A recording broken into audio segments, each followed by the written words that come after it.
Hey guys, this video is sponsored by Maverick Constructions and if you want to get your tax paid, contact Tab to Tax. और अगर जगह का मसला है तो मूसा Heights, you know the place. Let's go.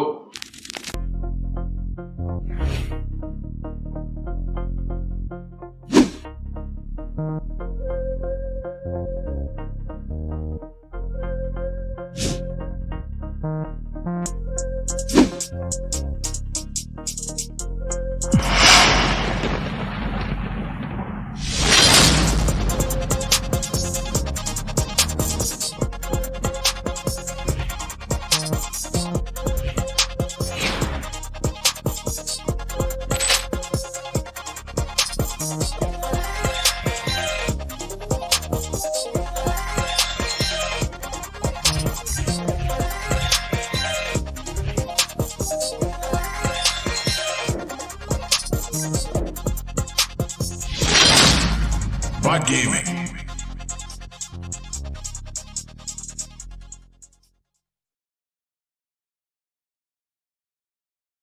अस्सलाम वालेकुम viewers, हमारे साथ आज के इस पॉडकास्ट सेशन में मौजूद हैं पाकिस्तान ई स्पोर्ट्स कम्युनिटी की एक जाने मानी शख्सियत जिनके पास अभी तक के सबसे ज़्यादा अचीवमेंट रहने वाले ऑफिशियल्स के। उनका नाम है खान ए.के. तैमूर अली। अस्सलाम वालेकुम, वेलकम ऑन बोर्ड। कैसे हैं आप? वालेकुम अस्सलाम। बिल्कुल अल्लाह का शुक्र। खिज़र आप सुनाएं। बहुत अच्छा सेटअप हुआ है। बहुत आई एम वेरी ऑनर्ड कि मैं आज यहाँ पे आप लोगों के साथ हूँ। वेल अल्हम्दुलिल्लाह, बिल्कुल मैं भी ठीक हूँ।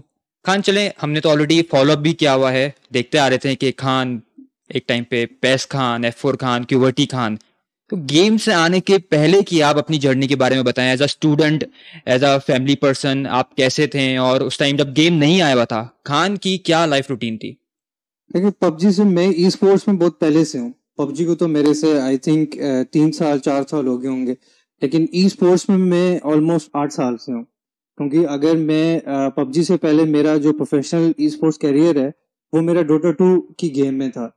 तो उसमें भी हम नेशनल लेवल पे खेलते थे, कम्पिटिटिवली खेलते थे हम लोग। तो कह लें कि पबजी से पहले भी मेरी नेचर कम्पिटिटिव ही रही है। तो कह लें कि जो भी मैं गेम खेलता हूँ तो मुझे ऐसा शौक है कम्पीट करने का। तो चाहे वो कुछ भी हो जाए, वो क्रिकेट हो या आउटडोर गेम हो, इंडोर गेम हो, तो मुझे होता है कि मैं कम्पीट करूँ उस चीज़ में। उसके अलावा स्टूडेंट तो मैं नॉर्मल ही था अंटिल के लास्ट ईयर जो मेरा यूनिवर्सिटी का था, उसमें बस मैंने बहुत जोर मारा था कि इसके मैं चाहता था कि एक बैकअप होना चाहिए बंदे के पास पढ़ाई के लिए। तो मैं यूनिवर्सिटी स्टूडेंट था। मैंने यूनिवर्सिटी ऑफ लंदन से इंटरनेशनल रिलेशंस में डिग्री की हुई है। वेल जैसे कि आप पढ़ाई का भी आपके पास ऑप्शन है, खेलने का भी ऑप्शन है। जब नया नया ई स्पोर्ट्स आया था पबजी मोबाइल में, उससे पहले आपके पास ऑलरेडी अवेयरनेस थी कि व्हाट इज ई स्पोर्ट्स। आपको किस तरीके से हुआ, माइंड में आया, थॉट प्रोसेस आया कि अब डोटा 2 छोड़ के मुझे पबजी में शिफ्ट हो जाना चाहिए? बिकॉज आपने जैसे कि बताया डोटा 2 भी उस टाइम पे अभी भी इनफैक्ट काफी ज्यादा खेले जाने वाली गेम है। तो डोटा 2 में भी आपने काफी अच्छी रिप्रेजेंटेशन की। उसके बाद पबजी में किस तरीके से आपका आना हुआ? कौन ऐसा आपका दोस्त था, कलीग था जिसको खेलते हुए आपने देखा? वो क्या बैक स्टोरी थी जब पबजी ने आपने इंट्रोड्यूस किया पबजी को?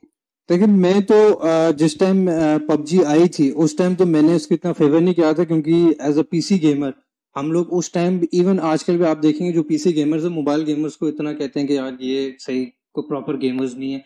तो मैं भी शुरू शुरू में उन्हीं में शुमार होता था, क्योंकि मैं डोटा 2 खेलता था, प्रोफेशनली खेलता था। तो मोबाइल गेमिंग आई तो शुरू में उस तरफ मेरा इतना इंटरेस्ट नहीं गया था। लेकिन आहिस्ता आहिस्ता ऐसा हो रहा था कि डोटा 2 की जो टूर्नामेंट्स हैं और जो कम्पिटिटिव लेवल है और जो इन जनरल जो लोकल सीन भी जो है ना काफी नीचे जा रहा था। तो शुरू शुरू में तो मैंने पबजी शुरू की थी अपने छोटे भाई के भी कहने पे, मतलब वैसे कैजुअली खेलने के लिए। और मेरा दोस्त होता था, वो कनाडा में होता था, तो हम आपस में क्योंकि डोटा नहीं खेल सकते थे तो फिर हम पबजी खेला करते थे। तो उस टाइम भी मैं मतलब सीरियस डोटा में ही था। लेकिन फिर अचानक से एक अनाउंसमेंट आती है, टेलीनॉर का जो गेम बर्ड हुआ था, और वो लोग अनाउंस करते हैं कि इस तरह गेम बर्ड हो रहा है। मैंने पिछला गेम बर्ड भी अटेंड किया था, लेकिन वो डोटा 2 में किया था। और उन लोगों ने इस दफा का जो जो उस टाइम का गेम बर्ड था उसका प्राइस पूल तो बहुत ज्यादा उन्होंने बताया था। आप कह लें कि जो उस टाइम डोटा 2 का प्राइस पूल था वो ऑलमोस्ट 2 से 2.5 लाख रुपए था। और जो फर्स्ट एवर पबजी मोबाइल उन्होंने इंट्रोड्यूस किया था उसका उन लोगों ने 5 लाख रखा हुआ था। तो ये मतलब मेरे लिए भी काफी शॉकिंग था कि एक नई चीज आ रही है मोबाइल गेमिंग, और उसको पीसी गेमिंग से भी ज्यादा उसमें इतना प्राइज मनी इन्वेस्ट किया गया। तो फिर मैंने थोड़ी रिसर्च की, फिर मैंने कुछ मेरे जो लिंक्स कॉन्टैक्ट किया था उनसे मैंने पूछा कि ये क्या सीन है इतना। तो उन लोगों ने कहा कि अब जो है पाकिस्तान में ट्रेंड चेंज होने लगा है। तो वहां से फिर मैंने सोचा कि यार अगर वाकई फ्यूचर का देखना है, और ई स्पोर्ट्स में तो मैं ऑलरेडी था ही था, तो मैंने सोचा कि क्यों ना हम एक ट्राई मोबाइल गेमिंग में करें। तो फिर इस तरह मैंने मोबाइल, फिर क्लासिक्स तो मैं वैसे ही खेलता था, फिर मैंने देखा फेसबुक के कोई ग्रुप्स थे, उनको मैंने ज्वाइन अप किया। मैं देखना चाहता था कि कौन कोई टीम बना रहा है, कोई नहीं बना रहा। तो वहां से फिर करते करते आहिस्ता आहिस्ता मुझे एक एक एक एक करके टीममेट बने थे। फिर हमने इस तरह महीना डेढ़ महीना पहले टीम बनाई थी और बहुत दबा के हमने प्रैक्टिस की थी। फिर उसी तरह मोबाइल, फिर हम वो गेम बर्ड जीत गए और काफ़ी मतलब हमने डोमिनेटिंग परफॉर्मेंस दी थी। तो बस वहाँ से आगे फिर एक कह लें कि वो इतना एक्सपोजर मिल गया, सोशल मीडिया पे भी एक्सपोजर मिल गया, तो एक बूस्ट मिल जाता है आपको, फिर आप वही कंटिन्यू करते रहते हैं। यार ये तो मतलब एक बहुत अच्छी आपकी सटल कहानी होगी जिस तरीके से आपने डोटा 2 का बताया। एक टाइम पे CS 1.6 भी बहुत ज़्यादा उस टाइम हाइप पे था, इवन हम लोग जाके खेला करते थे, और जो जोन्स होते हैं उसमें भी बैटल होती थी। तो आपने कभी अपनी प्री लाइफ में पबजी मारने से पहले कभी ऐसा CS 1.6 या जोन जाके कोई भी एक ऐसा इवेंट नहीं खेला होगा? जी हाँ, मैंने मेरी गेमिंग की जो इनिशियली पाकिस्तान में शुरू हुई थी, वो शुरू गेमिंग जोन से हुई थी। पहले तो होते थे इंटरनेट कैफेज होते थे, वहां पे हम जाके CS गो खेलते थे, मतलब काउंटर ये जो 1.6 है। फिर आहिस्ता आहिस्ता आया गेमिंग जोन्स का रिवाज आया, फिर मैं शिफ्ट हुआ गेमिंग जोन्स की तरफ। फिर जब गेमिंग जोन्स जाते हैं तो आप देखते हैं कि कोई मुझे ना एक लड़का था, वो मतलब हम सारे तो कॉल ऑफ ड्यूटी वगैरह ही खेल रहे होते थे, तो एक लड़का था वो डोटा खेल रहा होता था। बड़ी अजीब सी हमें लगती थी, लेकिन बड़ी मुश्किल गेम थी वो। पहली बार देखते ना डोटा का कोई भी अगर प्लेयर खेल रहा है तो समझ नहीं आता कि हो क्या रहा है उस टीम समझ में, नहीं आता लेकिन जो खेल रहा होता है वो बिल्कुल डेड फोकस होता है अपने वो अपने करेक्टर फोकस के ऊपर होता ही। है, और अगर आप उसकी जो फिंगर मूवमेंट्स है वो देखेंगे, वो लगा कंटिन्यूअसली कर रहा होता है, तो आपको लगता है कि यार ये इंटेंस कोई चीज चल रही है, कोई मुश्किल चीज है। तो मुझे इस चीज ने अट्रैक्ट किया कि यार वाकई एक मुश्किल है, तो मैं भी करके देखूं ये चीज। तो फिर मैंने उससे सीखी गेम, फिर आहिस्ता आहिस्ता मैंने खेलना शुरू किया, आहिस्ता आहिस्ता फिर मैंने अपने दोस्तों को खिलाना शुरू किया। फिर वही कि वो फिर पूरे गेमिंग जोन में 10 लड़के किसी न किसी तरह थोड़ा बहुत सीख के, फिर हम रोज वही रूटीन बन जाती थी, उठे गेमिंग जोन गए खेला, उठे गेमिंग जोन गए खेला। फिर जब आप डोटा में थोड़ा बेहतर हो गए हम लोग, फिर हमें था कि यार कोई कंपटीशन लगे। तो फिर हम देखते थे कि किसी और गेमिंग जोन की टीम होती थी, हम उसको हम इनवाइट करते थे कि आप हमारे गेमिंग जोन में आए और खेलें। अगर आप जीत गए तो ये आपका जो सारा सेशन है ये फ्री जाएगा, तो अगर आप नहीं हार गए तो आप हमें खाना भी खिलाएंगे और ये इसके पैसे भी देंगे। ये सब छोटा छोटा करके मेरा जो है ना इनिशियली शुरू हुआ था। इस सारे सीन में मतलब आप पढ़ाई भी ऑब्वियसली कर रहे थे, फैमिली क्या लोग अपॉन करती थी कि भाई हमारा जो बच्चा है बाहर जाके खेल रहा है? ठीक है, उस टाइम एक एज कैजुअल फन था, उस टाइम ई स्पोर्ट्स में आप बाद में आऊंगे जब आपका ग्रिप आ गई डोटा 2 के पास। बट फैमिली कैसे देखती थी कि आप बहुत ज्यादा गेमिंग में इन्वॉल्व हो रहे हैं, क्योंकि ऑब्वियसली एडिक्टिव हो जाता है। अगर मैं भी दिन में 6-8 घंटे खेलूँ ना एज अ स्टूडेंट, तो फैमिली थोड़ा बहुत परेशान होती है कि भाई हमारा जो बच्चा है, हमारा जो बेटा है वो बहुत ज्यादा गेमिंग में इन्वॉल्व है, बहुत एडिक्टिव हो रहा है, या दूसरी जो प्रायोरिटीज हैं उसको सेट नहीं कर रहा है। तो ये कुछ आया खान के लाइफ में, या इसमें आप पूरे स्मूथ तरीके से चल रहे थे? नहीं, स्मूथ तो कभी भी नहीं था, क्योंकि पाकिस्तान में स्पोर्ट्स का इतना एक्सपोजर है ही नहीं, स्पोर्ट्स का इन जनरल नहीं है। इवन अगर आप फिजिकल स्पोर्ट्स में जाना चाहते हैं तो वहां पे भी अगर आप देखेंगे तो उधर भी आपको बहुत कॉम्प्रोमाइजेस और सैक्रिफाइसेस देनी पड़ती हैं। तो उधर भी कोई भी मतलब खास तौर पे मेरी फैमिली तो ऐसी है कि मेरी फैमिली में मेरा छोटा भाई भी डॉक्टर है, मेरी बड़ी बहन भी डॉक्टर है, मेरे अब्बू भी डॉक्टर है। तो ऐसी फैमिली में खास तौर पे अगर उनको स्पोर्ट्स का भी मैं बोलता था कि मैंने क्रिकेट खेलना है, क्योंकि मैं पहले काफी क्रिकेट भी खेलता था। तो उधर भी, हालांकि उधर भी मेरा काफी ना सक्सेस रह चुकी है मेरे क्रिकेट की फील्ड में भी। तो उधर भी फिर उनको होता था कि नहीं, पहले कंप्लीट पढ़ाई कंप्लीट कर लो, फिर देखा जाएगा। इधर जो है वो it's not all about skill और बीच में, क्योंकि उनको ऑब्वियसली एक जो लोगों की मेंटालिटी बनी हुई है, सिफारिश होती है तो ऐसे होता है। तो उन लोगों ने मुझे बड़ा फोर्स किया कि तुम अपना क्रिकेट का जो बन रहा है करियर, तुम पहले पढ़ाई पे फोकस करो। ऑब्वियसली जब मेरी इस तरह की फैमिली है, जो मेरी क्या पूरे पाकिस्तान में स्पोर्ट्स कितना एक्सपोजर नहीं है, तो वो कोई भी शुरू शुरू में सपोर्ट नहीं करता इस चीज़ को। तो मुझे तो जो शुरू शुरू में तो बहुत मुश्किल होती थी। वही होता था कि पढ़ाई पे साथ साथ फोकस करो, साथ साथ उस टाइम तो क्योंकि कैजुअली चल रहा होता था ना, तो उस टाइम तो इतना मतलब रोक टोकते थे, लेकिन हम फिर भी कोई ना कोई जुगाड़ निकाल ही लेते थे कि थोड़ा सा टाइम ले लिया। फिर ऐसा ऐसा गेमिंग जोन से जब मना करते थे तो हमने फिर कहा कि चले, फिर हमें घर पे पीसी लेके दे दे, हम गेमिंग जोन से नहीं जाते, हम घर पे बैठ के कर लेंगे। तो इस तरह का चेंज आया था, तो फिर ऐसा तो फिर घर पे ही हम शुरू हो गए थे खेलना। तो ये सारा सीन था, तो फिर मतलब बीच का हमने रखा हुआ था कि आहिस्ता आहिस्ता थोड़ा थोड़ा पढ़ाई भी कर देते थे ताकि फैमिली वाले सेटिस्फाइड रहें, फिर बाकी टाइम हम गेमिंग में लगा देते थे। हाँ, ये बहुत ज़रूरी है क्योंकि फैमिली ऑब्वियसली ना थोड़ा बहुत प्रेशर डाल रही होती है कि तुम्हारे खाला के बच्चे के इतने मार्क्स आए हुए थे, तुम्हारे क्यों कम है इन सारी चीज़ों में। तो ऑब्वियसली आप तो कॉम्पिटिटिव हैं, तो पढ़ाई में भी थोड़ा बहुत आपका वो टच होगा कि आपको अपने ग्रेड स्लिप ओवर नहीं करने। हाँ, पढ़ाई में शुरू शुरू में तो मैं काफी वीक था, मतलब जिस तरह नॉर्मल होते हैं। आपकी मैथ्स या अकाउंटिंग में लग रहा है थोड़ा सा नहीं, मैथ्स से कि तो मैं बिल्कुल दूर भागता हाँ, था। ऐसा ही मुझे लग रहा है। मैथ्स तो मैंने आई थिंक ये लेवल्स में 2 दफा फेल भी की थी, तब जाके मेरे पेरेंट्स को रियलाइज हुआ था कि बाकी अब इससे मैथ्स नहीं होने लगी, क्योंकि मेरे पेरेंट्स भी चाहते थे कि जिस तरह मेरा छोटा भाई डॉक्टर बन रहा है, वो चाहते थे इसको इंजीनियरिंग में लगाया जाए। तो मेरा इनिशियली मैं तो कहता था मैंने इंजीनियरिंग नहीं करनी, क्योंकि मुझे पता था कि मैथ्स मेरी वीक है।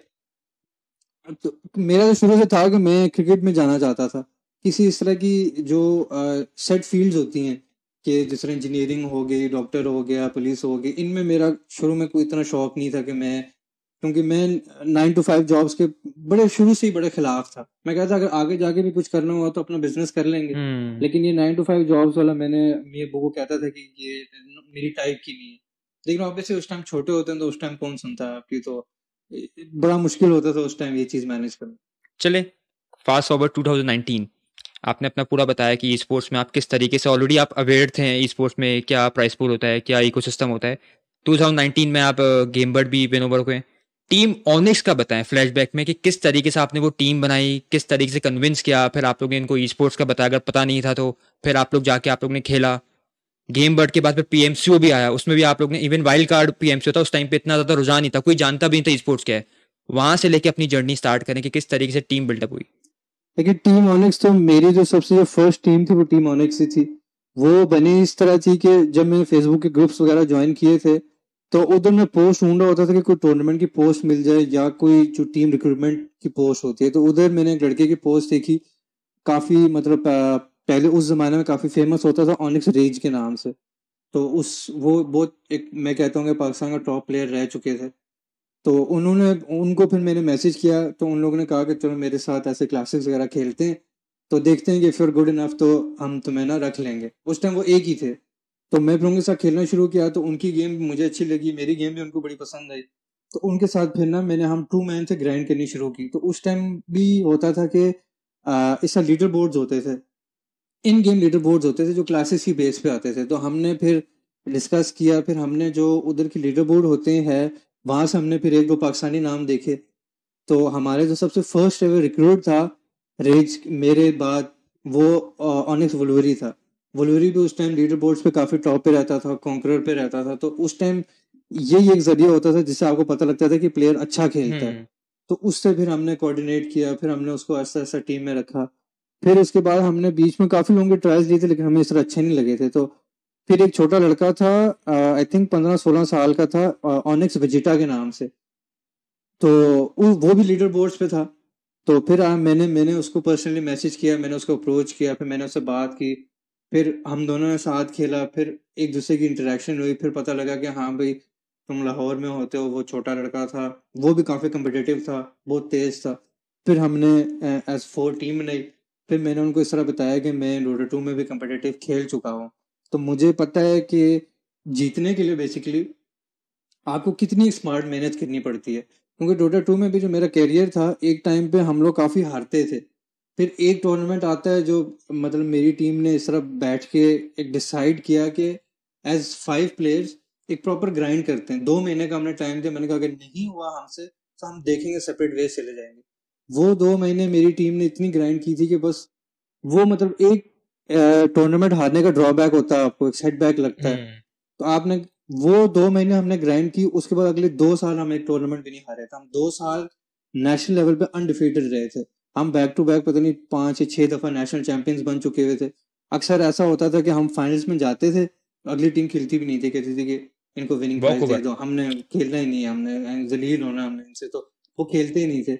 तो मैंने फिर वही बातें अपने टीममेट्स को बताई, मोटिवेट किया इनको कि जीतने के लिए हमें set hours as a team इस गेम में इन्वेस्ट करने पड़ेंगे, बाकियों से ज़्यादा करेंगे तो ही हम जीतेंगे। क्योंकि मुझे इस बात का भी थोड़ा अंदाज़ा था कि क्योंकि ये पहला पहला टूर्नामेंट है, लोग नए नए आ रहे हैं, तो इनको उस तरह पता नहीं होगा, ये लोग उसको कैजुअली लेके चल रहे होंगे, हम इसको प्रोफेशनली लेके चलते हैं। तो मेरे ख्याल से यही डिफरेंस था जिसकी वजह से हमें इतना बड़ा एज मिला कि हमने फिर एक के बाद दूसरा, दूसरे के बाद तीसरा टूर्नामेंट जीतना शुरू किया। यार खान, आपकी जो एक सक्सेस स्टोरी अगर कोई भी किसी को सुनाता है, डोटा 2 में आपने ऑलरेडी अपने अचीवमेंट बताए, लेकिन मैं कल रात को भी ना आपके बारे में कुछ नोट्स देख रहा था ना, तो अचीवमेंट बहुत ज़्यादा सिमिलर सक्सेस आपकी पबजी से भी स्टार्ट हुई है फ्रॉम 2019 2021 में भी। तो मतलब #1 काफ़ी ज़्यादा इवन अगर हम देखें तो अचीवमेंट मतलब कहते हैं ना डिफेंड टाइटल डिफेंड किया, वो सबसे पहली दफ़ा आपके साथ ही आता है कि आपने PMPC, एक ऐसा टूर्नामेंट है पबजी मोबाइल का जो आपने डिफेंड किया है, और ऐसा तारीख में एक ही टीम ने किया है।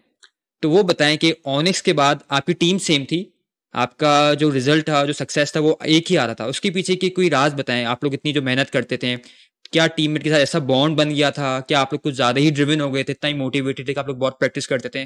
क्या सक्सेस स्टोरी इस चीज के पीछे? देखिए, सबसे पहले तो हमें जब हम गेमर जीते थे तो उसके बाद से ही हमें पता लग गया था कि उधर जो मैनेजमेंट वगैरह थी वो उनसे मेरी बातचीत थी, क्योंकि वो उनमें डोटा के भी पुराने थे। तो उनसे मैंने ये चीज़ डिस्कस की थी, उनसे मैंने पूछा था कि आगे पबजी मोबाइल का क्या सीन है। तो उन लोगों ने कहा कि अब पाकिस्तान में, क्योंकि ये थर्ड वर्ल्ड कंट्रीज है ना, बिल्कुल। पाकिस्तान है, इंडिया कह लें, बांग्लादेश वगैरह, उन लोगों ने कहा कि अब यहाँ चलेगी मोबाइल गेमिंग। उन्होंने प्रेडिक्ट भी कर दिया था, क्योंकि इजी है, फिजिबल है। आप यहाँ पे किसी भी देखेंगे, कुक के पास भी फोन होगा, वो पबजी मोबाइल खेल रहा मतलब होगा। कि हम ये कह सकते हैं कि ट्रेंड चेंज हो रहा था कि ट्रेंड पीसी से चेंज हो रहा था, मोबाइल पे ही क्योंकि हैवी पीसी गेम्स आ गेमिंग रही थी। एक कॉस्टली चीज है। आपको पूरा पीसी बनाना पड़ता है। पीसी को भी it has to be good enough के वो सर्टेन गेम चला Yes. सके, स्मूथ चला सके। तो और फिर ये होता था कि अगर आपने दोस्तों के साथ भी खेलना है, उनके पास भी पीसी हो, टाइम हो, जगह हो, तो मोबाइल जो है वो एक्सेसिबल था हर किसी के पास, बैठे बिठाए घर में लोग इजीली एक्सेस कर सकते थे। इवन सस्ते से सस्ते मोबाइल भी पबजी मोबाइल चल जाती थी। तो वो एक ट्रेंड सेट हो रहा था, तो इस वजह से ऑडियंस भी बहुत ज्यादा आ रही थी, बहुत एक हाई रीच आ रही थी। तो उन लोगों ने कहा कि अब इसके टूर्नामेंट्स ही आएंगे आगे, मेजोरिटी। तो अब मैंने टीम से ये डिस्कस किया कि अगर हमने सक्सेस इसी में चाहिए तो हमें इसी तरह की मेहनत कंटिन्यू करनी पड़ेगी। अब एक तो होती है ड्राइव, कुछ लोग पैसों के लिए खेलते हैं। मैं पैसों के लिए नहीं खेलता था, मैं खेलता था अचीवमेंट्स के लिए। मुझे होता था कि मैंने ये टूर्नामेंट जीतना है, मैंने डोमिनेट करना है। तो इसी मेंटालिटी के जब आपको साथ उस टाइम टीममेट्स मिलते हैं तो सेम पेज पे रहना आसान होता है, क्योंकि मुझे पता होता है कि ये प्लेयर भी उतनी मेहनत कर रहा है, कोई टाइम जाया नहीं कर रहा हो, हर कोई इक्वली इन्वेस्टेड होता है एक ही गोल पे। तो काफी मतलब फिर हमारी मेन सक्सेस रीजन मेरे ख्याल से यही थी, क्योंकि हम जो 4 प्लेयर खेल रहे थे वो बाकियों से 2 गुना 3 गुना ज्यादा मेहनत कर रहे थे, और हमारा एक माइंड सेट ही डिफरेंट था। इसने हमें काफी हेल्प किया था कि हम इतने जो बड़े बड़े टूर्नामेंट्स हैं कंसिस्टेंटली हम उसको जीत रहे थे। ऑनिक्स के बाद आपका एक और फेज आया था जिसमें पोर्टल ई स्पोर्ट्स ने आपके लाइनअप को स्पॉन्सर किया था। तो वो किस तरीके से, मतलब क्या हुआ, किस तरीके से बात हुई, पोर्टल ई स्पोर्ट्स किस तरीके से पिक्चर में आई? और उस टाइम स्पॉन्सर का जो क्राइटेरिया था बहुत नया था, मतलब ई स्पोर्ट्स ही नया था, और फिर ई स्पोर्ट्स में आके स्पॉन्सर करना लाइनअप को। तो वो किस तरीके से आपकी बात स्टार्ट हुई? क्या आप लोगों के बीच में कॉन्वर्सेशन हुई? टीम से जब सुना कि स्पॉन्सर मिल रहा है, उनके क्या रिएक्शन थे? अगर फैमिली को भी आपने बताया होगा कि ये एक सक्सेस है, ये भी अचीवमेंट है ना, कि आपको रिकग्नाइज किया जा रहा है, स्पॉन्सर आके आपके लाइनअप को थोड़ा फिल्टर कर रहे हैं, देख रहे हैं, एक्सपर्टीज दे रहे हैं, तो उसके बारे में अपने क्या व्यूज थे? देखिए, स्पॉन्सरशिप का मुझे आइडिया तो डोटा 2 से ही हो चुका हुआ था। और पोर्टल स्पोर्ट्स को मैं डोटा 2 से ही जानता था, क्योंकि जो एक्स टीममेट्स थे डोटा 2 के, वो पोर्टल में भी खेल चुके हुए थे। और पोर्टल का उन लोगों ने काउंटर स्ट्राइक की टीम स्पॉन्सर की होती थी।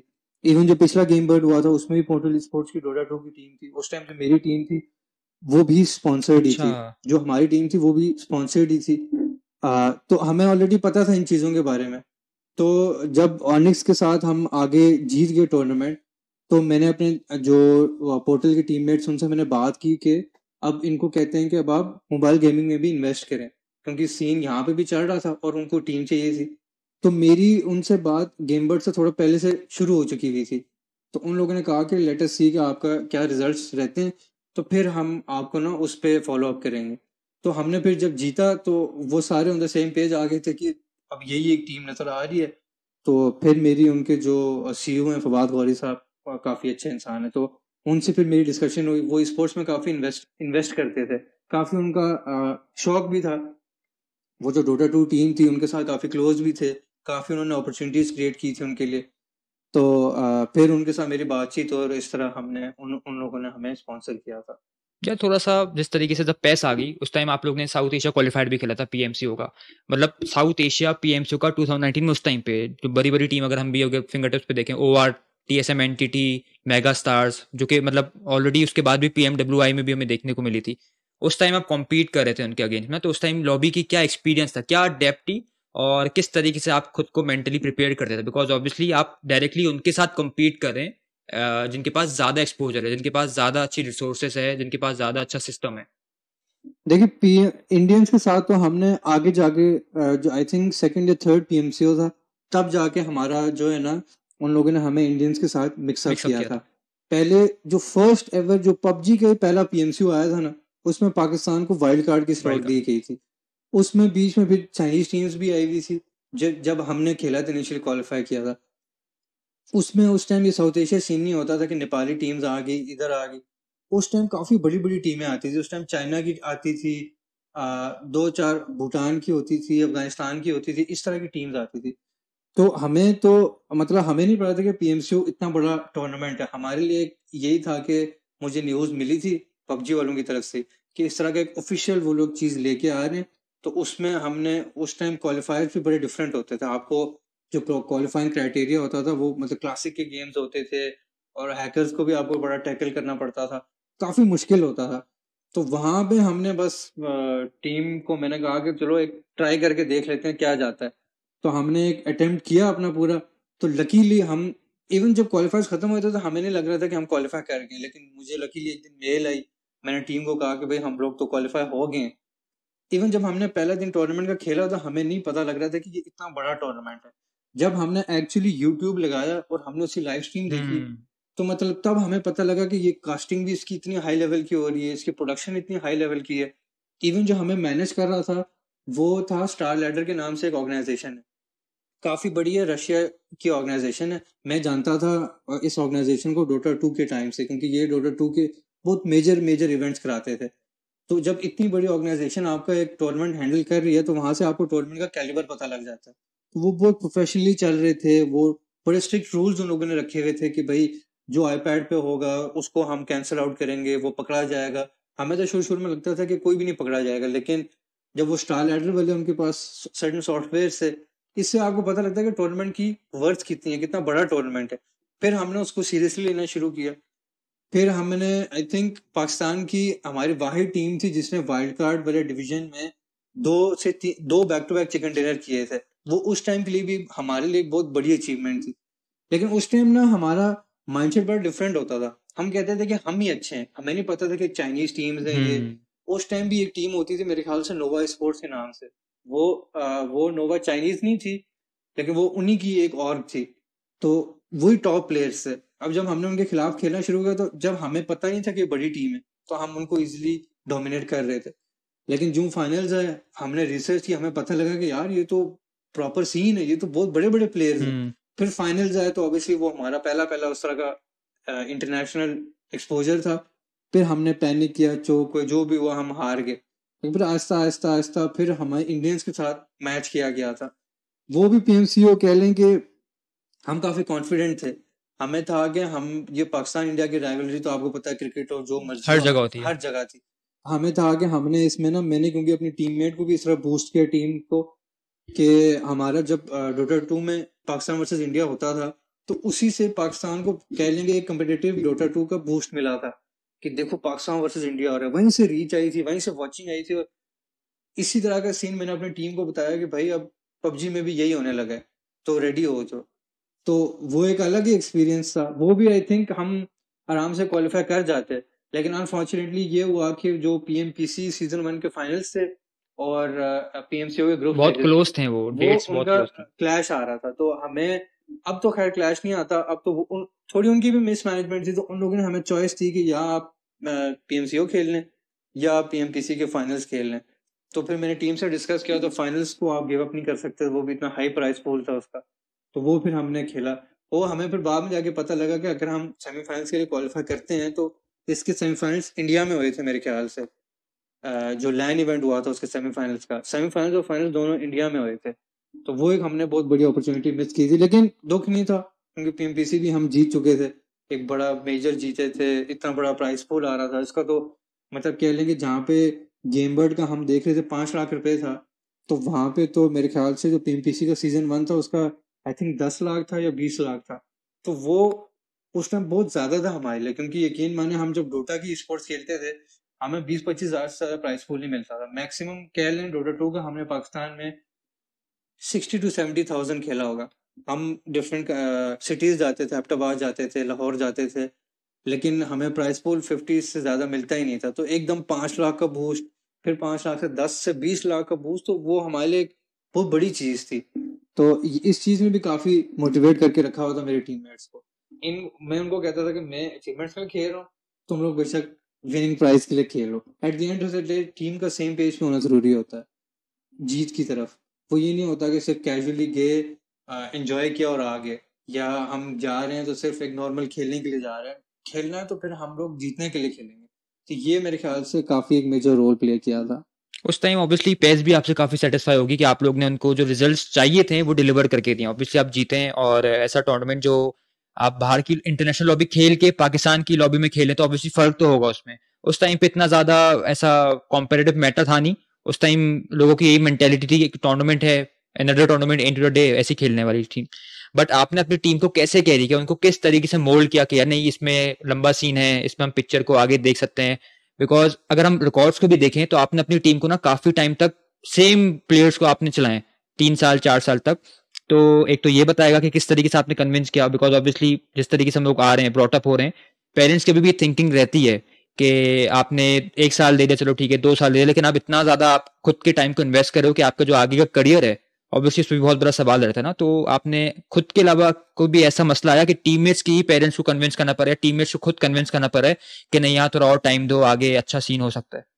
देखिए ये इश्यूज इनिशियली जिस तरह मेरे साथ आए इस तरह हर किसी के साथ आ रहे थे, लेकिन वही था कि जूं जूं आप अचीव कर रहे होते हो तो सम वर्ड पेरेंट्स का आपकी तरफ सपोर्ट आ रहा होता है। तो मैंने तो टीममेट्स को यही समझाया हुआ था कि अगर हम इसमें जीत रहे हैं, टॉप 3 आ रहे हैं, तो आप लोग पेरेंट्स को समझाओ कि ना तो सिर्फ इधर मॉनेटरी गेन आ रहा है, बल्कि आपको एक अचीवमेंट भी मिल रही है और इसमें फ्यूचर भी समवट सेट हो रहा है। क्योंकि उस टाइम मेरी टीम में जो वेजेटा था वो छोटा था, जो ऑनिक्स रेस थे वो छोड़ गए हुए थे टीम, तो ये वुल्वरी आया था उस टाइम हमारे साथ। तो वुल्वरी आप कह लेंगे उस वक्त से लेके अभी तक मेरे साथ ही है। तो इसका सबसे मेजर रोल तो मैंने इनको यही समझाया था कि अपनी फैमिली से खुद बात करें, जिस तरह मैंने अपनी फैमिली से बात की। जो जो अचीवमेंट्स आ रही होती हैं आपकी और आप फैमिली को दिखा रहे होते हो कि देखें अचीवमेंट्स आ रही हैं, जो सोशल मीडिया पे भी नाम आ रहा है, थोड़ी आपकी फैन फॉलोइंग भी बन रही है, तो इवेंचुअली आपके पेरेंट्स आपको सपोर्ट करते हैं for to some extent. Aahista Aahista फिर जूं जूं वो आपकी फिर अचीवमेंट बेस आ जाता है, क्योंकि आपका मेजोरिटी टाइम जो वो गेम में इन्वेस्ट हो रहा होता है।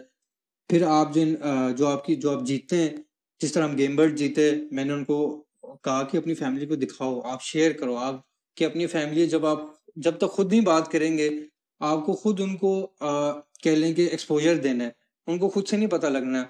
अब जिस तरह मेरे पेरेंट्स हैं उनको मैंने समझाया बिठा के कि स्पोर्ट्स का ऐसे ऐसे सीन है, ऐसे ऐसे इसकी ग्रोथ है, ये सीन है। फिर दिखाया मैंने उनको कि ये देखें कि अगर इंटरनेशनल लेवल पे कितना एक बड़े प्लेटफॉर्म पे खेला जाता है, पाकिस्तान में तो अभी शुरू हो रहा है।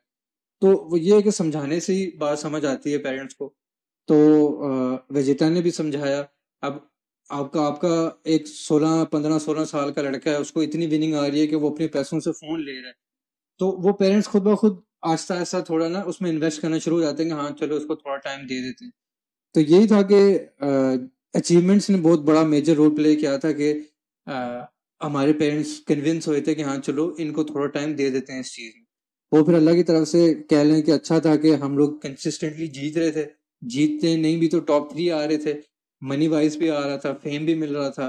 तो वो फिर हमें इतनी परमिशन मिल गई थी कि हम इस चीज को थोड़ा आगे तक कंटिन्यू कर सकें। या लेकिन खान, जैसे कि हम देख रहे हैं ना आपके रिकॉर्ड्स में, आप बैक टू बैक विनिंग्स थी, पोर्टल ई स्पोर्ट्स भी काफ़ी सेटिस्फाई थी बिकॉज ऑब्वियसली आप डिलीवर कर रहे थे।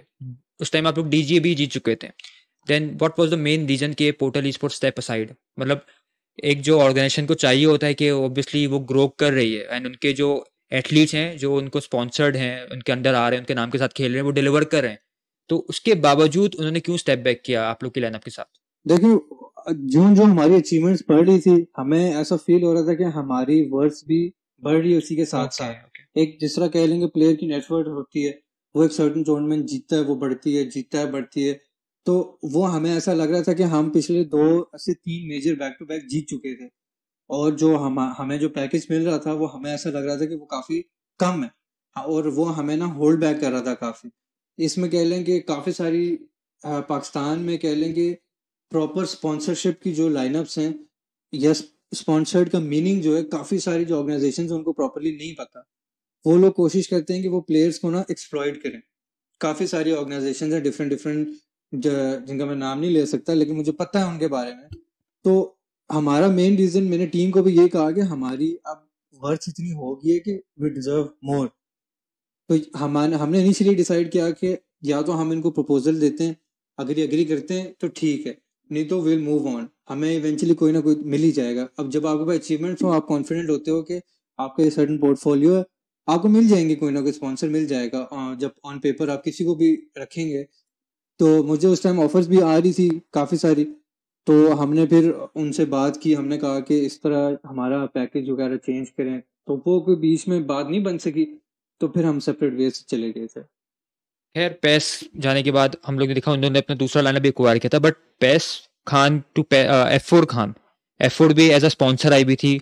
उसके बारे में बताएं कि किस तरीके से आप लोगों की कॉन्वर्जेशन हुई, उसके बाद भी आप लोग का जो विनिंग स्प्री था वो कंटिन्यू आउट रहा हुआ था, आप लोग की जो कंसिस्टेंसी थी वो बरकरार थी, बिकॉज ऑब्वियसली उस टाइम भी 2021 था, उस टाइम ई स्पोर्ट्स में थोड़ा बहुत और रुझान आ रहा था, मतलब नए व्यूवर्स आ रहे थे, और उस टाइम बेसिकली अगर हम देखें तो ई स्पोर्ट्स को मिल रहा था हाइप, उस टाइम लोग जान रहे थे, उस टाइम बहुत फॉलोवर्स बढ़ रहे थे। तो उस टाइम आप लोग ने क्या माइंडसेट बना के रखा हुआ था कि इसको आप लोगों ने परमानेंट बना के रखना है, बिकॉज ऑब्वियसली आप लोग की पढ़ाई, देन ऑब्वियसली आप लोग एज अ फैमिली भी स्टार्ट करने वाले एज पे पहुंच चुके थे उस टाइम, फिर आपकी और आपकी टीम की और आपकी फैमिली की क्या कन्वर्सेशन थी? देखिए, स्पॉन्सर का मेन रखने का रीज़न हमारा ये भी था कि हम पेरेंट्स को दिखा सकते थे कि हाँ भी देखें, हम लोग स्पॉन्सर्ड हैं, हमें सैलरीज भी आ रही हैं, this is like a job for us. ये खाली ये नहीं है कि हम बैठे टाइम ज़ाया कर रहे हैं, जो हम टाइम इन्वेस्ट कर रहे हैं उसका इवेंचुअली हमें रिटर्न मिल रहा है। तो ये एक बहुत मेजर रोल प्ले करता है आपकी फैमिली सपोर्ट में, दिखाने के लिए कि हाँ भी देखें, स्पॉन्सर है हमारे पास। तो इससे हमें फैमिली सपोर्ट भी मिल रही थी। सेकेंडली ये होता था कि जब स्पॉन्सर आपके पास आ जाता है, तो आप फिर जो प्लेयर्स अगर कहीं ढीले भी पड़ जाते हैं ना, तो वो ढीले नहीं पड़ते, क्योंकि आप एक ऑर्गेनाइजेशन को रिप्रेजेंट कर रहे होते हैं। तो वो मेहनत भी उसी हिसाब से कर रहे होते हैं, ऑन द सेम पेज रह रहे होते हैं। तो मेरी जो, क्योंकि मैं तो ऑलरेडी जानता था कि स्पॉन्सरशिप्स कैसे चलती हैं, क्या हिसाब होता है, तो मैं तो स्पॉन्सर को इसलिए उस टाइम प्रेफर करता था ताकि जो मेरी टीम है वो ऑन द सेम पेज रहे, हर कोई इक्वली मेहनत करे। उनको कहता था कि अब हम अपने आप से ज्यादा एक ऑर्गेनाइजेशन का नाम भी रिप्रेजेंट कर रहे हैं। तो इस मेन रीजन की वजह से हमने स्पॉन्सर उस टाइम F4 के टाइम पे भी जब पोर्टल से हम शिफ्ट हुए थे, तो हम एकदम प्राइवेट नहीं गए थे, हम एक स्पॉन्सर लाइनअप से ही खेल रहे थे।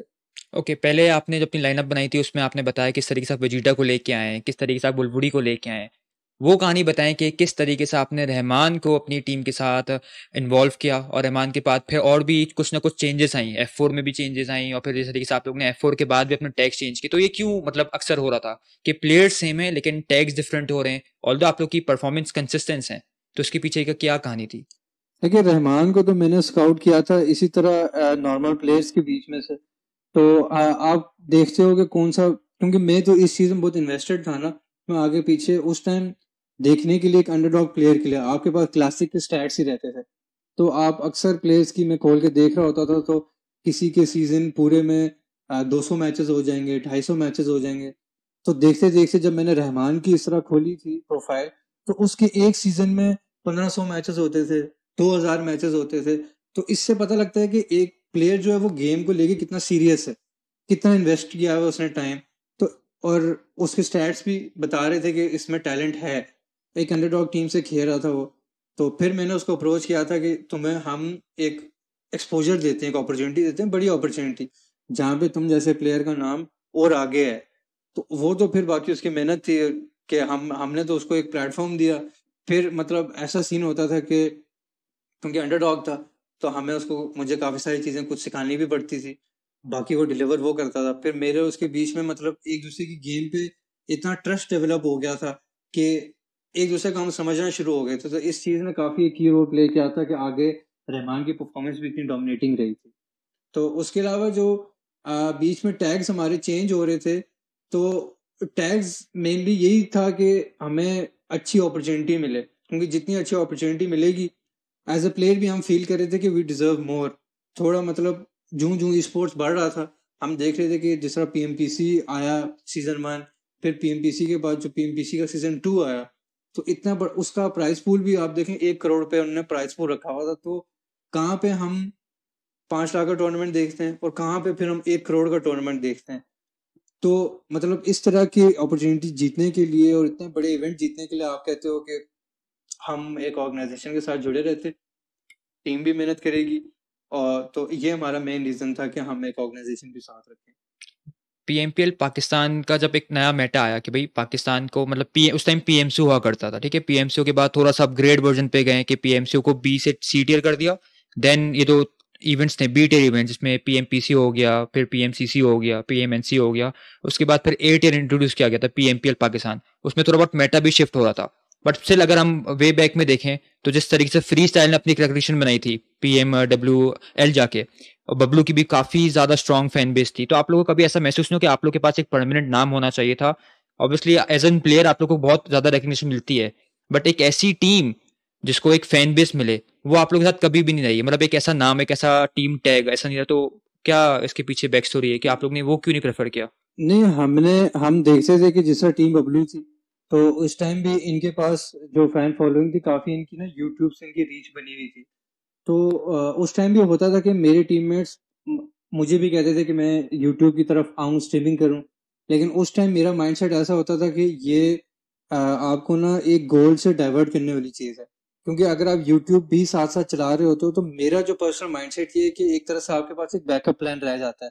आप कहते हो कि चलो मैं जीता ना भी, मेरे पास यूट्यूब की अर्निंग्स हैं थोड़ा या सिक्योर हो जाते हो आप उस सिक्योर, साइड हाँ, पे, सही। आप उस लेवल की आप मेहनत पुट इन नहीं करते हो। तो मैं अपने टीममेट्स को भी, वुलवरी को भी यही कहता था कि अभी फिलहाल हम लोगों को यूट्यूब पे जाने की जरूरत नहीं है, हमें जो फेम मिलेगी हम जीत के कमाएंगे, हमें जरूरत नहीं है कि हम यूट्यूब से करें।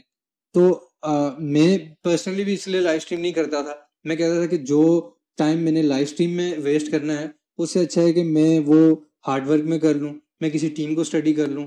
तो ये चीजें बड़ी 19-20 का फर्क होता है, लेकिन काफी की फैक्टर होता है ये बड़े चैंपियनशिप जीतने के लिए, आपको ये चीजें देखनी पड़ती हैं। तो मेरे ख्याल है कि इस मेंटालिटी ने काफी मुझे हेल्प की है कि हाँ, फैन बेस टीम से भी हट के ना, मतलब फैन फॉलोइंग हो ना हो, अपनी अचीवमेंट्स पे बंदा फोकस करे, अपने गोल्स पे फोकस करे, तो यही होता है कि फैन फॉलोइंग अपने आप आ जाती है फिर। वेल, फैन फॉलोइंग तो अभी भी है आपके पास माशाल्लाह से, लेकिन पेस के साथ भी आप टाइटल बैक किए आपने अपने लिए, फिर F4 के साथ भी आप पीएमपीसी भी जीते हैं, PMCO 2021 भी जीते हैं। F4 फिर क्यों आप लोग के साथ अलहदी हुई? उसके बाद फिर आप लोग ने क्यूवर्टी बनाई, क्यूवर्टी अभी भी है माशाल्लाह से, लेकिन फिर पेस से F4 एंड F4 से फिर चेंजेस आई, तो उसमें क्या था, टीम्स कितना ज़्यादा डाउन फील करी थी? बिकॉज फिर बंदा ना सेल्फ डाउट में आ रहा होता है कि आपके साथ स्पॉन्सर्स आ रहे हैं, डेफिनेटली एक सेल्फ वर्थ होती है जो सब अपने जहन में रखते हैं कि यार अब हमें एक डिफरेंट पैकेज मिलना चाहिए। तो F4 के साथ क्या वाकया हुए थे? क्या वो सेम रिपीटिशन थी जो पेस के साथ हुआ था, या आप लोग कुछ और अपनी जो अपॉर्चुनिटीज है वो एक्सप्लोर करना चाह रहे थे?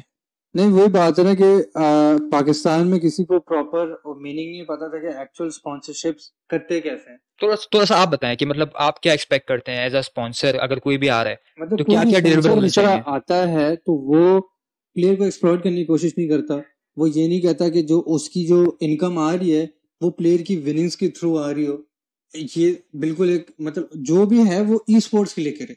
वो इस वजह से ई स्पोर्ट्स में ना आए कि ई स्पोर्ट्स की वजह से अपना बिजनेस चलेगा, ई स्पोर्ट्स की वजह से मेरी इनकम आएगी, ये टीम जीतेगी तो इसकी जो विनिंग का सर्टेन परसेंटेज है इससे मैंने प्रॉफिट कमाना है। जब इस माइंडसेट से लोग आते हैं या ऑर्गेनाइजेशंस आती हैं ना, तो वो प्लेयर्स को एक्सप्लॉइट करती हैं। वो फिर इस तरह के सर्टेन पैकेजेस देती हैं कि जो इम्पॉसिबल से होते हैं कि आपकी सैलरी भी कम होगी और वो जो परसेंटेज ले रहे होंगे वो भी काफी ज्यादा होगा। तो आप फिर नहीं मानते हो। ये वही बात होती है कि आपकी जो मेहनत है वो 50% तो ऑर्गेनाइजेशन लेके जा रही है। जो एक अच्छी ऑर्गेनाइजेशन होती है वो प्लेयर्स को बैकअप करती है। उनको इससे लेना देना नहीं होता कि इनकी विनिंग से हमें कितनी परसेंटेज मिलती है। आप प्रोफेशनली भी देखेंगे तो मेरे ख्याल से 20-25 से ज्यादा या मैक्सिमम कर लें तो 30% से ज्यादा कोई ऑर्गेनाइजेशन नहीं लेती। और जो लेती भी हैं वो फिर चीजें भी प्रोवाइड करती हैं, सैलरी प्रोवाइड करती हैं और इस तरह की काफी डिफरेंट पर्क्स प्रोवाइड करती हैं टीम्स अपने प्लेयर्स को। तो ये चीज़ें देखनी पड़ती हैं। तो उस टाइम कह लें कि जो भी ऑर्गेनाइजेशन आ रही थी वो प्लेयर्स को एक्सप्लॉइट करना चाह रही थी। कोई कहता था हमें 50% दो, कोई कहता था कि हमें वो सैलरी भी कम, हमें परसेंटेज देने में कोई इशू नहीं होता था। हम कहते थे कि फिर आप सैलरी भी उस हिसाब से पैकेज दें हमें। तो वो हमें क्योंकि सूट नहीं कर रही थी कोई भी, तो फिर मैंने टीम को कहा कि अच्छा है कि हम सेपरेट हो जाएं। जीत तो हम रहे थे, कॉन्फिडेंस हम पे था, तो हमें था कि हम सैलरी के, क्योंकि उस टाइम तक तो हमें पेरेंट्स की भी सपोर्ट मिल चुकी हुई थी, तो हमें था कि हम अलग हो जाते हैं ताकि जो भी हम विनिंग ले रहे हैं वो पूरी पूरी हमारे पास ही है। तो इसका मेन रीज़न यही था कि जो हमें परसेंटेज ना देनी पड़े, ऊपर से एक एडेड प्रेशर रह रहा था।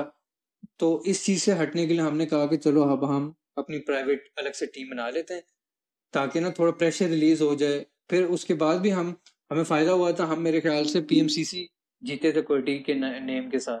तो फिर उसका यही फ़ायदा हुआ था कि जो विनिंग्स आनी थी हर प्लेयर को इक्वली डिवाइड हो गई थी। कोई आपका पोर्शन स्पॉन्सर नहीं लेके जा रहा था, कोई इस तरह नहीं कर रहा था, तो वो हमने फिर खुद ही किया क्यूवर्टी था। क्यूवर्टी जब आप लोगों ने नाम अपना ट्रांसफॉर्म किया, वो किसके जहन में आया, कौन किस बंदे ने इस नाम को कॉइन किया था? क्यूवर्टी के क्या मायने था जब आप लोगों ने अपना नाम चेंज किया?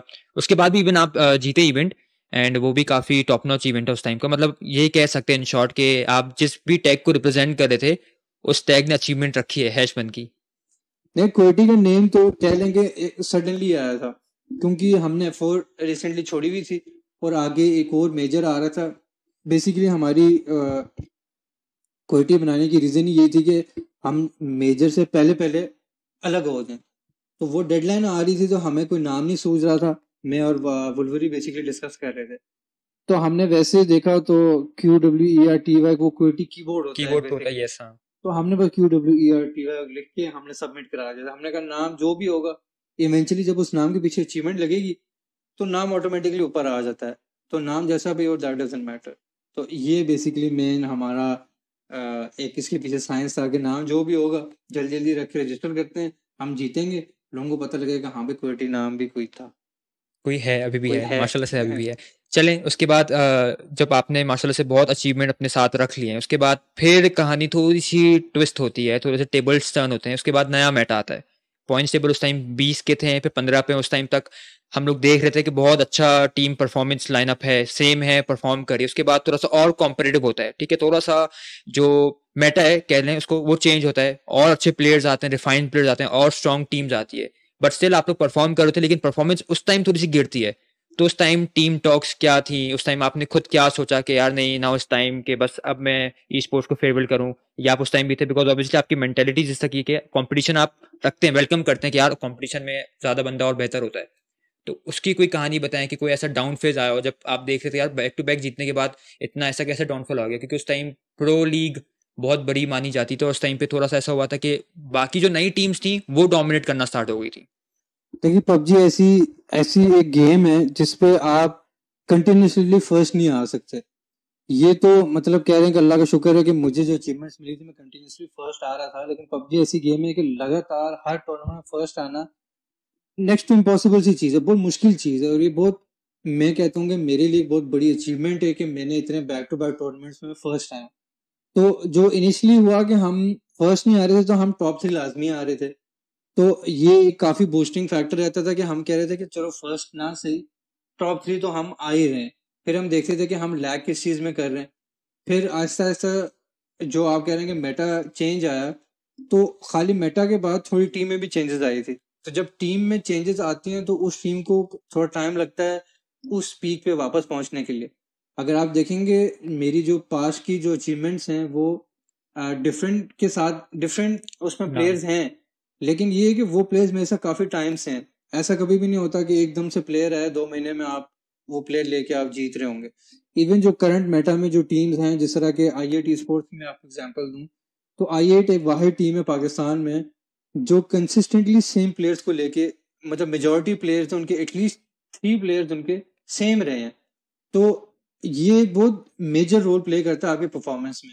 आप अगर इंटरनेशनल लेवल पे जाके देखें तो जो आपकी ओल्ड नावी है जो बैक टू बैक मेजर्स में परफॉर्म करती है, जो PMGC में जाके परफॉर्म करती है, उनकी टीम बहुत पुरानी है, वो कंसिस्टेंटली हारें या जीतें वो साथ खेलते आ रहे हैं। आप ST की एग्जांपल ले लें, ST तो बहुत पुरानी टीम है। एसटी से पहले इनका एस्ट्रा अकेडमी नाम था, वो तब से ये प्लेयर सारे साथ खेलते आ रहे हैं। तो वो एक ये चीज बहुत जरूरी होती है। आप दूसरे टर्की सीजन में चले जाएं तो ये जो आजकल जो टीम जीत रही है, ये मेरे ख्याल से फायर फ्लैग्स के नाम फाइव से, लक्स, यस, अभी ये तो जीती पुरानी है। फुटबॉलिस्ट होती थी। मैं इनके खिलाफ भी खेलता रहता था अक्सर। हम लोगों के जब क्लासेस वगैरह खेलते तो मैं इनको जानता हूँ। ये तब से, मतलब जब रैंक पुश नहीं होता, यही 4 प्लेयर आपस में मिलकर रैंक पुश कर रहे होते थे। तो आप हिसाब लगाएंगे जो रैंक पुशर टीम थी उस टाइम की, वही ऐसा ऐसा फुटबॉलिस्ट बनी। फुटबॉलिस्ट में इन लोगों ने परफॉर्म किया। फिर जहां पे नहीं भी परफॉर्म करते थे, ये तोड़ते नहीं थे। वही प्लेयर है शफलिंग की, जिन प्लेयर्स के साथ रैंक पुश होता था, वही ऐसा ऐसा फायर फ्लक्स बनी। और अब अगर आप उनको देखेंगे तो ये बैक टू बैक चैंपियंस बन चुके हुए हैं। तो मेरे ख्याल से कि एक टीम का कंसिस्टेंटली प्लेयर्स का साथ होना, एक बॉन्ड होना प्लेयर्स के बीच में, परफॉर्मेंस में बहुत बड़ा रोल प्ले करता है। तो कंसिस्टेंट अगर आपको परफॉर्मेंस चाहिए ना, तो आपको एक पुराने प्लेयर्स खिलाने पड़ते हैं जो आपके साथ, जिनके ने आउट ऑफ गेम भी सिनर्जी बनी हुई हो, इन गेम बस पुराने हो आपके साथ। अगर मैं आपको एग्जांपल दूं पबजी से हट के भी, अगर मैं आपको डोटा की एग्जांपल दूं, तो डोटा में एक टीम है, टीम ओजी के नाम से। वो आप देखेंगे जो जिस तरह हमारा पीएमजीसी होता है, इस तरह डोटा का टीआई होता है, उनका बेसिकली वर्ल्ड कप होता है। तो कोई भी टीम आज तक back to back world cups नहीं जीती हुई। एक वो वाहिद टीम है जो वर्ल्ड कप 2 दफा जीती है, और वो वाहिद ऐसी टीम है जो पूरी वर्ल्ड में मानी जाती है अपनी दोस्ती के लिए। उन प्लेयर्स के बीच में जो बॉन्ड है, इतना उनका स्किल लेवल नहीं है जितना वो अपनी दोस्ती की वजह से जीतते हैं। बेसिकली ये होता है कि जब आपके दोस्त होते हैं, अगर आपको कोई बैड गेम भी जाती है, तो आप एक दूसरे को इस तरह, कोई ईगो नहीं कोई होल्ड करता, एक दूसरे को बूस्ट करते हो, एक दूसरे को बेसिकली कैरी करते हो आप ऊपर। उस टीम की एग्जांपल मैं इसलिए देता हूँ कि वो एक वाहिद टीम थी जो पूरी दुनिया के हिसाब से एक वीक टीम थी, लेकिन एक weak team back to back world cup जीत रही है बेस्ड ऑन फ्रेंडशिप। उसी से उनकी सिनर्जी डेवलप होती है। तो यही चीज हर गेम में काफी मैटर करती है, चाहे वो ई स्पोर्ट्स हो, चाहे वो फिजिकल स्पोर्ट्स हो, चाहे वो क्रिकेट हो। एक आपस में जो प्लेयर्स का बॉन्ड होता है, ये आपकी टीम परफॉर्मेंस में बहुत एक वैल्यूबल रोल प्ले करता है। तो मेरे ख्याल से कि हमारा जो बीच में एक डाउन फेज गया था, उसकी मेन रीजन यही थी कि हमारी टीम में बहुत चेंजेस हो रही थी। कोई प्लेयर छोड़ के जा रहा था, कोई प्लेयर आ रहा था, फिर स्पॉन्सर्स डिफरेंट थे, किसी को कहाँ से अच्छी अपॉर्चुनिटी आती थी, कोई किधर चला जाता था। अब क्योंकि पाकिस्तान में कह लें कि स्पॉन्सर्स भी कम है, तो जहां से जिसको अच्छी अपॉर्चुनिटी आती है ना, कह लें कि थोड़ा वो ग्रीडी हो जाता है। तो इस चीज को रोकना बेस्ड ऑन लॉयल्टी बहुत मुश्किल होता है। इस वजह से जो मेरी टीम में जिस तरह वोल्ट्रक्स है या वुल्वरी है, इनको मैं काफी हाई रिगार्ड करता हूँ कि इन लोगों ने लालच में कोई नहीं आया। तो मेरे ख्याल से कि ये एक बहुत मेजर रोल है कि आगे जाके भी अगर मैं इन्हीं प्लेयर्स के साथ खेलता हूँ, तो हमारी परफॉर्मेंस में काफी फर्क आएगा। नहीं, मतलब जैसे कि दो तरीके की माइंडसेट होता है। एक आपने अपना बताया कि stick with the OG team, हालांकि लो परफॉर्म भी करें, एक आएगा, एक ऐसा सेटबैक आएगा कि आप लोगों को पुश करेगा अच्छा खेलने के लिए। एक ऐसी माइंडसेट होती है जो हमें अभी अभी के टाइम पे देख रहे हैं, काफी ज्यादा रूज पर है, कि जो परफॉर्म नहीं कर रहा आप उसको डायरेक्टली बेंच करो, या उसको आप अपने रोस्टर से स्विच ऑन करो, क्योंकि ऐसे परफॉर्मिंग प्लेयर के साथ ना, तो ऑब्वियसली ये कंट्रास्टिंग है, बिकॉज अब कंपटीशन इतना ज्यादा इंटेंस हो गया है कि प्लेयर्स को ना एक हेस्टी डिसीजन लेने पड़ते हैं। ठीक है, वो विद द टाइम हमें देखेंगे कि और आगे आने वाले टाइम पे कौन सी ऐसी टीम ऐसे ऑप्शंस लेती है, बिकॉज अभी बहुत ज्यादा ऐसी टीम देखने को मिल रही है। बट पीएमपीएल आप लोग का बोला गया, ठीक है, उसके बाद दोबारा पीएमपीएल होता है, उसमें क्यूबर्टी बहुत अच्छा खेलती है, हैश 2 पे भी आती है इनफैक्ट, एंड उसके बाद फिर एसएससी भी आप लोग जाते हैं। वो जो लाइनअप बनी थी, उसमें आप बताएं कि आपको ना एक टाइटल भी दिया गया किंग मेकर, ठीक है, जो ऑब्वियसली आप किसी भी ऐसे प्लेयर को लेके आते हैं, वो प्लेयर परफॉर्म करता है, बड़े स्टेज पे परफॉर्म करता है। तो ग्रेविटी जब क्यूबर्टी के साथ जुड़े, उन्होंने परफॉर्म किया, इवन वो एमवीपी भी बने थे। उसके बाद फिर आप लोग सैक में गए।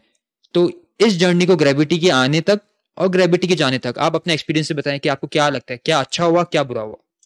देखिए, जहाँ पे आप कह रहे हैं कि लोग जो बुरी परफॉर्मेंस पे प्लेयर्स को बेंच कर देते हैं, प्लेयर टीम को चेंज कर देते हैं, तो मेरा ये ख्याल है कि जब आप किसी प्लेयर को रिक्रूट करते हो, तो कुछ ना कुछ उसमें देख के आप उसको रिक्रूट कर रहे हो, उसमें पोटेंशियल होता है तो ही आप रिक्रूट करते हो।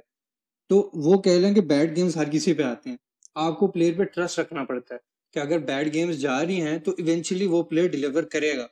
अगर आप उसी प्लेयर को बिठा देते हो या चेंज कर देते हो, बेंच कर देते हो, तो ये प्लेयर के कॉन्फिडेंस में भी बहुत बड़ा एक धप्पा सा लग जाता है, वो खुद ही डाउन सेल्फ डाउट आ रहा होता है उस पे, क्या मैं सेल्फ इतना डाउट तो नहीं आता है खेलता कि हूँ। यार हाँ। बाकी में कोई फॉल्ट आया है। तो मैं तो जब ग्रेविटी हमारे साथ था, तो शुरू शुरू में इसकी अंडर परफॉर्मेंस रहती थी, इतनी टॉप नॉच नहीं होती थी, लेकिन मैंने इसका प्ले स्टाइल देखा हुआ था अंडरडॉग लॉबीज में, ये फिर हमारे साथ आया, फिर मैंने देखा कि ये खेलता कैसे है, इसमें कितना कॉन्फिडेंस है, तो फिर मैंने उस पर ट्रस्ट रखा। फिर मैं टीम को भी कहता था कि जो मैं स्ट्रेटजी बना रहा हूँ मैं ग्रेविटी का राउंड बनाऊंगा, तो तुम लोगों ने जो पेस सेट करना है ना मेरी टीम का, मैंने कहा वो ग्रेविटी का राउंड हम करेंगे। तो इससे ये होता है कि एक प्लेयर को ना बहुत मेजर बूस्ट मिलता है, कॉन्फिडेंस में भी बूस्ट मिलता है, और जब आपके एक माइंडसेट ही इस तरह का होना कि यार मेरी टीम का मेरे पे इतना ट्रस्ट है तो मैं इस चीज को डिलीवर करूं, तो वो फिर आपका इन गेम भी वो चीज शो हो रही होती है कि यार ये बंदा परफॉर्म भी कर रहा है। तो जब ग्रेविटी हमारे साथ आया और हमारी जो सीजन 2 में टीम बनी, तो वो भी मैंने ग्रेविटी और हमारी डिस्कशन हुई थी कि इस तरह वोल्टेक्स तो मेरा पुराना टीममेट भी रह चुका था, अगर कह लें कि पाकिस्तान में मुझे कोई मेरा फेवरेट प्लेयर है एज अ फ्रैगर तो वो वोल्ट्रेक्स ही है, तो मुझे तो वोल्ट्रेक्स पे शुरू से ट्रस्ट था, तो हमारी फिर ये टीम इस तरह बनी थी। और आप कह लें कि मेरी कैरियर की सबसे जो एक स्ट्रॉन्ग टीम कह लें, वो मैं इस टीम को कंसिडर करता था जिसमें मैं वोल्ट्रेक्स, ग्रेविटी और 420 है। तो मतलब हमारे बीच में बॉन्ड भी अच्छा था, हमारे बीच में इतनी कम्युनिकेशन अच्छी थी कि हमें पता होता था कि इस प्लेयर से मिस्टेक हो रही है, इसको मैं कवर अप कर देता हूँ। ऐसा नहीं होता था कि किसी को हम नीचे खींच रहे हो या किसी को बेंच कर दिया, भाई तू अच्छा नहीं खेल रहा तू बैठ जा, हम किसी और को बुलाते हैं, क्या पता उसका दिन अच्छा चल रहा हो। हम हमारा ये सिस्टम नहीं होता था, हम कहते थे कि हमने इसी चार के साथ स्टिक अप करना है, और हमारे बीच में बहुत एक अच्छी दोस्ती थी, मतलब ग्रेविटी और वोल्ट्रेक्स तो मेरे मतलब कह लें छोटे भाई की तरह थे। और ग्रेविटी पे इन जनरल भी मैंने पर्सनली बहुत टाइम इन्वेस्ट किया है, मतलब उसको मैंने बहुत सारी चीजें ऐसी सिखाई हैं, बहुत सारी चीजें बताई हैं, क्योंकि मुझे पता था, एक कह लें कि ट्रस्ट था उसकी गेम प्ले पे और उससे कॉन्फिडेंस पे, मतलब मुझे इस तरह का प्लेयर चाहिए था जो इतना कॉन्फिडेंट हो। तो इस वजह से मुझे एक ट्रस्ट होता था कि इवेंचुअली हमने परफॉर्म करना ही करना। तो इवन इवन हमारी उस क्वालिटी को इतना टाइम नहीं हुआ था, आई थिंक 2 से 3 मंथ्स ही हुए थे, 2-3 मंथ्स, फिर भी हमने इतनी अच्छी परफॉर्मेंस दी थी। फिर वही है कि एसएससी में भी हमने जो गलतियां की थी, हम काफी कॉन्फिडेंट थे कि अगर हम इसी टीम से स्टिक अप करते हैं आगे, तो आगे जाके भी हम बहुत अच्छा परफॉर्म करेंगे। और पाकिस्तान रीजन में तो हमारा था कि हम इंशाल्लाह आजेड को टफ कंपटीशन देंगे। वो फिर बीच में अब थोड़ी उसको आई8 से ऑफर आ गई, वो लोग आई8 में चले गए, ग्रेविटी आई8 में चला गया, तो ये हमारी टीम को ना एक बहुत बड़ा कह लेंगे एक सेटबैक था हमारी टीम के लिए, क्योंकि जब सारे players on the same page हों और इतना ट्रस्ट रखा हुआ और एकदम से इतना सेटबैक आ जाए, तो उस लेवल का फिर प्लेयर लाना, क्योंकि ग्रेविटी पे हमने पूरा 1 साल इन्वेस्ट किया था, आप अगर देखेंगे तो ग्रेविटी को हमने पिछले सीजन से उठाया था और पूरा सीजन खिलाया था उसको, और फिर at the end off season बंदा छोड़ के चला जाए, आप एक नए प्लेयर को लेके आते हो, फिर उस पे फर्ज करें कि मैं किसी भी अंडरडॉग प्लेयर को लाऊं, तो मुझे फिर उस पे इक्वली उतना पूरा सीजन इन्वेस्ट करना पड़ेगा to get at that top level. ऐसा नहीं हो सकता मैं किसी अंडरडॉग प्लेयर को लाऊं फौरन वो इतनी बड़ी लॉबी में परफॉर्म करे। तो ये एक बड़ा सेटबैक था हमारे लिए कि इतना मतलब हमारा बना बनाया प्लान और ये सब, वो फिर मेंटली भी हम सबको इफेक्ट कर रहा था। हम कह लें कि मुझे भी बड़ा दुख हुआ था जब ग्रेविटी गया था, क्योंकि ग्रेविटी भी मेरा one of my favourite players में से आ गया था, मेरे छोटे भाई की तरह था। तो वो एक कह लें कि बड़ा एक फेज था हमारी टीम के लिए, लेकिन ये है कि इंशाल्लाह आगे जो होता है बेहतरी के लिए होता है। मैं चाहता हूँ कि ग्रेविटी जिधर भी जाए वो परफॉर्म करे। उसके बाद ग्रेविटी के बाद 420 बॉय ने भी छोड़ दिया था, बिकॉज हम देख रहे थे कि 420 बॉय भी बहुत एक फाइन प्लेयर है, बहुत मतलब फाइनेस्ट प्लेयर है। एंड उससे पहले वो जिस टीम के साथ थे उसने भी पीएमएनसी विन ओवर किया था। उसके बाद वो क्यूबर्टी में है, तो हम लोग को देख के लग रहा था कि भाई अब टीम क्यूबर्टी जो एक ओजी नाम है, इवन हम देखते हैं ना बबलू भी एक ओजी है, बट उनकी भी परफॉर्मेंस थोड़ा सा गिरी थी। वो एक होता है सबका एक पीक आता है फिर गिरते हैं, तो उस टाइम जब ये लाइनअप बन गई थी सबको देख के लग रहा था प्रॉमिसिंग है, डिलीवर करेंगे। फिर टीम टूटती है, एक प्लेयर जाता है, इवन स्टार प्लेयर कह सकते हैं, बिकॉज ग्रेविटी ने उस टाइम बहुत ज्यादा डोमिनेट किया था। यस, उसके बाद वो कह सकते हैं कि पाकिस्तान की अभी तक की जो बेस्ट टीम है उसमें चले गए। तो आपको क्या लगता है, हेस्टी डिसीजन था थोड़ा सा? वो देख रहे थे कि वो अभी हैं, वो उनको और ऊपर जाना चाहिए, उनकी तरफ से वो लिया गया। उसके बाद बैक टू बैक 420 ने भी अपनी टीम छोड़ दी, तो मतलब बैक टू बैक सेटबैक हुआ। उसके बाद आपने किस तरीके से, आपको मेंटली एंड आपने अपनी रिसर्च करी, क्योंकि आगे और भी इवेंट्स आने थे, आप obviously this was not the end for team क्यूबर्टी, फिर आपने प्लेयर हंट डाउन करें, तो वो एक अपना ना जो टाइमलाइन बन रही थी वो जर्नी के बारे में बताएं। देखिए हेस्टी डिसीजन तो इस तरह नहीं कह सकते, वो यही है कि अगर आई8 के अलावा उसको कहीं और से भी ऑफर आती तो मेरा नहीं ख्याल था कि उसने जाना था। तो कह लें कि अगर वही है कि अब ग्रेविटी है भी थोड़ा छोटा, थोड़ा कह लें कि इमेच्योर है, चलो अच्छी अपॉर्चुनिटी आई चले गया, लेकिन मेरा ये ख्याल था कि अगर हम इस चीज को प्लेयर थोड़ा ना कॉम्प्रोमाइज करना शुरू हो जाए, प्लेयर्स इस चीज को ट्रस्ट करना शुरू हो जाएंगे, नहीं इसी टीम को हम लेके चलेंगे, हम इसी टीम से जीतेंगे, तो इस तरह फिर ये है कि पाकिस्तान में मल्टीपल ऐसी टीम्स आ सकती हैं जो आईएट को उसी तरह का कंपटीशन दे सकती हैं। अब वो अच्छी बात है, मतलब अच्छी बात कंपटीशन है, बहुत बढ़ रहा है। ये आपकी ई स्पोर्ट्स की ग्रोथ के लिए, पाकिस्तान की फ्यूचर ऑफ ई स्पोर्ट्स के लिए काफी एक अच्छी बात है कि प्लेयर्स एक साथ स्टिक अप करें कि हाँ भाई हम इनको हराएंगे, हम उस लेवल की मेहनत पुट इन करेंगे कि हम इस टॉप टीम को गिराएंगे। जब इस मेंटालिटी से प्लेयर्स आएंगे ना तो ऑटोमेटिकली कंपटीशन भी बढ़ेगा। तो मेरा ये ख्याल था कि हमें जब मैंने नए प्लेयर्स पे रिक्रूट करने थे तो मैंने इवेंचुअली माइंडसेट, मेरे लिए माइंडसेट जो है वो गेम प्ले से ज़्यादा मैटर करता है कि प्लेयर का कॉन्फिडेंस लेवल कितना है। अब ग्रेविटी का माइंडसेट मेरे लिए इसलिए अच्छा था क्योंकि वो किसी से डरता नहीं था, सामने जो मर्जी टीम आ जाए, मैंने उसको भी बताया हुआ था कि सामने जो मर्जी टीम आ जाए इवेंचुअली ट्रस्ट बंदे को अपने स्किल्स में होता है कि मैं कितना एक अच्छा प्लेयर हूँ मैं, क्योंकि खेल आप भी मोबाइल पे रहे हो वो भी मोबाइल पे रहे, तो माइंडसेट जब आपका मेंटालिटी इस तरह की होती है ना तो गेम अपने आप आ जाती है। अब वोल्ट्रेक्स का भी इसी तरह का माइंडसेट है, इसीलिए ये one of my favourite players में आता है। मैंने भी इसके साथ काफी इस तरह की डिस्कशन की है, इसकी माइंडसेट मैंने इस तरह का बनाया है, अपनी गेम पे ट्रस्ट करो, सामने जो मर्जी आ जाए।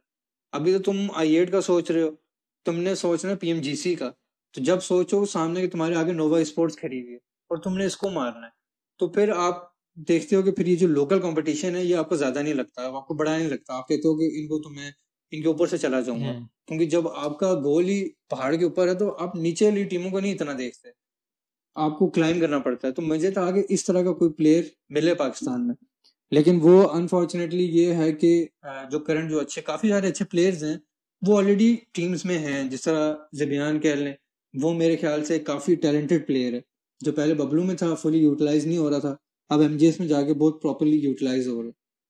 तो ज़बियान जैसे प्लेयर्स जो हैं वो ऑलरेडी क्योंकि टीम्स में थे, तो अब मैं भी नहीं चाहता था कि मैं किसी टीम को ना, जिस तरह ग्रेविटी गया है, तो मैं भी किसी टीम को जाके तोड़ूं इस तरह, सही। जो अच्छी बनी बनाई टीम्स हैं जिनमें पोटेंशियल है आगे आने का।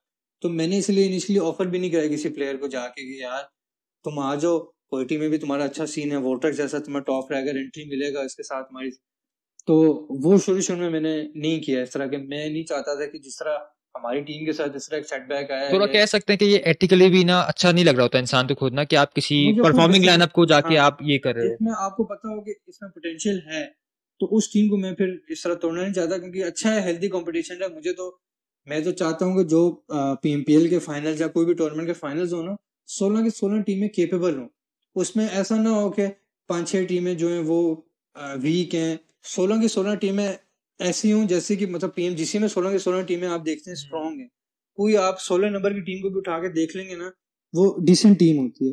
तो मैं तो हमेशा चाहता हूँ कि पाकिस्तान में भी इस तरह का फाइनल हो जिसमें 16 की 16 टीमें अच्छी हों, तभी वही फाइनल खेलने का इवेंचुअली आपको मजा आता है। तो अब ये है कि जूं जूं ई स्पोर्ट्स की ग्रोथ हो रही है और जिस तरह मेटा चेंज हो रहा है, प्लेयर्स को एक्सपोजर मिल रहा है, प्लेयर्स पे उस हिसाब से मेहनत कर रहे हैं, तो इवेंचुअली आई एम होपिंग कि पाकिस्तान में ग्रेविटी जैसे, वोटर जैसे और भी प्लेयर्स निकल के आए, चलो इंशाल्लाह। ये तो मतलब ऑब्वियसली रॉ टैलेंट तो बहुत है, लेकिन उसको थोड़ा बहुत हमें ना क्यूरेट करना पड़ता है एक्सपोजर ताकि देना प्लेयर्स, पड़ता यस है। एग्जैक्टली, ताकि प्लेयर्स थोड़ा सा ना इस चीज को डिसिप्लिन और प्रोफेशनल वे में डीलिंग करें। बट बीच में थोड़ा सा ये भी है कि आप थोड़ा फैमिली सेटल इन होने के लिए जा रहे थे, उसके बाद ना, उसके बाद हमें लगा कि यार अपनी खान वोंट बी बैक। एक मैंने खुद भी ऐसा ना अपना विजुअलाइज किया हुआ था कि ऑब्वियसली जब बंदा अपने एक दूसरी लाइफ स्टार्ट कर रहा होता है तो वो थोड़ा डाइवर्ट हो जाता है, डिस्ट्रैक्ट नहीं बोलेंगे, डाइवर्ट बोलेंगे, कि उसकी जो एनर्जी है, उसका जो कंप्लीट थॉटफुल माइंड है वो दूसरी तरफ लग रहा होता है।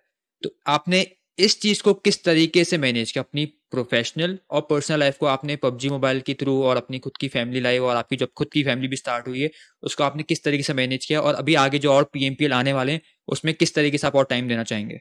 देखिए ये सारी चीज at the end of the day understanding पे आ जाती है। अगर आपकी फैमिली अंडरस्टैंडिंग ना होती मेरी, तो मेरे ख्याल से कि मैं यहाँ तक पहुंच भी ना सकता। फैमिली का एक तरह से सपोर्ट रहा है, उन लोगों ने मुझे फिर इवेंचुअली जब मैं जिस तरह पीएमपीसी में मेरी डॉक्यूमेंट्री भी रिलीज हुई थी, उसने भी एक मेजर रोल प्ले किया था कि ना सिर्फ मेरे माँ बाप बल्कि जो मामू नाना वगैरह उन लोगों ने भी फिर इसमें अच्छा, ऐसा चिप इन कभी करना हुआ है, शुरू सॉरी किया। टू कट यू ऑफ, ऐसा कभी हुआ है कि आपकी स्ट्रीम मैचेस चल रहे हैं एंड आपने अपनी फैमिली को या कोई एक्सटेंडेड रिलेटिव को बताया हो, देखो मैं इसमें आ रहा हूँ, मैं जीता हूँ, कुछ वो भी बताएगा अपने आंसर कंप्लीट करने जी के बाद? मैंने, मेरा जो पिछला पीएमपीएल था जिसमें हम सेकंड आए हैं, उस पे मेरे अब्बू बाहर होते हैं, वो मेरे लाइव मैचेस देख रहे होते थे, तो मतलब उनके साथ एक कह लें कि हमारा फैन था जो उन्हीं का डॉक्टर के साथ होता था ना, तो वो गेम खेलता था। तो वो बेसिकली बैठे मेरे अब्बू को समझा रहा होता था कि ये क्वालिटी अब इस लेवल पे आ गई है, इन्होंने इतने किल्स किए हैं। क्योंकि आप देखेंगे पीएमपीएल खेल रहे होते हैं तो फेस कैम भी आ रहा होता है आप पे। तो वो मेरे अब्बू ने जो है वो मेरा जो जिसमें हम सेकंड आए थे वो पूरे फाइनल्स के मैचेस मेरे अब्बू ने बाहर बैठ के देखे थे, लाइव देखे थे। तो यही कि इस तरह का जब सपोर्ट आपको मिल रहा होता है तो आप आगे लेके चल रहे होते हो इस चीज को। तो जब अगर मैं दूसरी अपनी पर्सनल लाइफ की बात करूं तो उधर भी एक अंडरस्टैंडिंग है इस चीज की, एक चीज का बताया गया है कि भाई दिस इज माय करियर। ये फिर वही है कि समझाना पड़ता है, जिस तरह पेरेंट्स को समझाना पड़ता है। क्योंकि पाकिस्तान में नहीं पता लोगों को इसके बारे में था, तो आपको बताना पड़ता है कि देखिए भाई ये फैन बेस है, ये इनकम आ रही है, इसी का ग्रोथ है। इवन आप देखें तो 2023 का आई थिंक जो नेटवर्क निकली थी ई स्पोर्ट्स की, it's more than 1.5 billion dollars की है। तो जब इतनी बड़ी मार्केट है तो इवेंचुअली आप समझाते हो, अंडरस्टैंडिंग बनती है, तो सपोर्ट मिलता है, तो फिर बंदा इसको कंटिन्यू करता है। बाकी शौक है मेरा ई स्पोर्ट्स, तो आप कह रहे हैं कि मेरा शौक है, मैं शौक को लेके आगे चल रहा हूँ। तो मतलब वही है कि अगर बंदा तंग आ जाता है तो फिर बंदा कहता है कि यार फेवर ले ली मैंने इस चीज से, मैं बस मेरी बस हो गई है, मेरे से वो खेला नहीं जा रहा। लेकिन मेरा इस तरह का कोई सीन नहीं है, क्योंकि ना एज भी, मेरे ख्याल से एज फैक्टर तो मैं इसको कंसिडर नहीं करता। अगर आप मैं आपको अगर एग्जांपल दूं एक, तो आप क्रिकेट की एक लेजेंड है इंग्लैंड के, जेम्स एंडरसन, आपने सुना होगा। अब जी। वो 40 इयर्स के हैं। अब हमारे पाकिस्तानी क्रिकेटर तो कोई 35 पे रिटायर हो, कोई 30 पे रिटायर हो गया, लेकिन वो बंदा 40 इयर्स पे भी शौक पूरा कर रहा है, परफॉर्मेंस डिलीवर कर रहा है। फिर एज फैक्टर मैटर नहीं करता। तो एज लॉन्ग एज जो डिलीवरिंग आप परफॉर्म कर रहे हो, आप अपनी, और मेनली ये कि आपका शौक है, मेरा शौक है, तो फिर मेरा नहीं ख्याल कि मुझे इस चीज से दूर होना चाहिए, या मैं किसी और के लिए नहीं खेल रहा। मैं एक तो अपने शौक पूरा करने के लिए खेल रहा हूँ, एक अपना गोल है कि बंदा पाकिस्तान को रिप्रेजेंट करे आगे जाके। वो जब तक फुलफिल नहीं हो जाता है, या आप कहते हैं कि हाँ भाई बिल्कुल नहीं हो सक रहा, तब जाके बंदा के सोचता है कि यार चले मैंने कोई किसी प्लान बी सी में चला जाता हूँ। लेकिन वही है, मेरा तो हमेशा से प्लान ए यही रहा है, मैंने इसलिए बैकअप भी नहीं रखा। कुछ लोग कहते हैं कि बैकअप पे जॉब रख लो, 9 to 5 जॉब होगी, शाम को आके तुम पबजी खेलते रहना।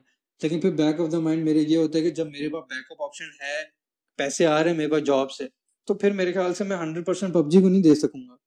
वो होगा ना कि पबजी से भी मुझे इवेंचुअली इनकम ही आ रही है ना, तो वो 100% मैं पबजी को नहीं दे सकूंगा। आप थोड़ा एग्जॉस्ट फील करेंगे थोड़ा ऑलरेडी ना, कि आप आपकी जो कैपेसिटी है वो बर्न आउट हो रही होगी पबजी में वो तो खेलते चलो खेलते। एक एक सेकेंडरी फैक्टर है मेरे लिए, क्योंकि मैं ऐसा हूँ कि मैंने डोटा 2 में 2-2 दिन सोए बगैर फाइनल्स खेले हैं।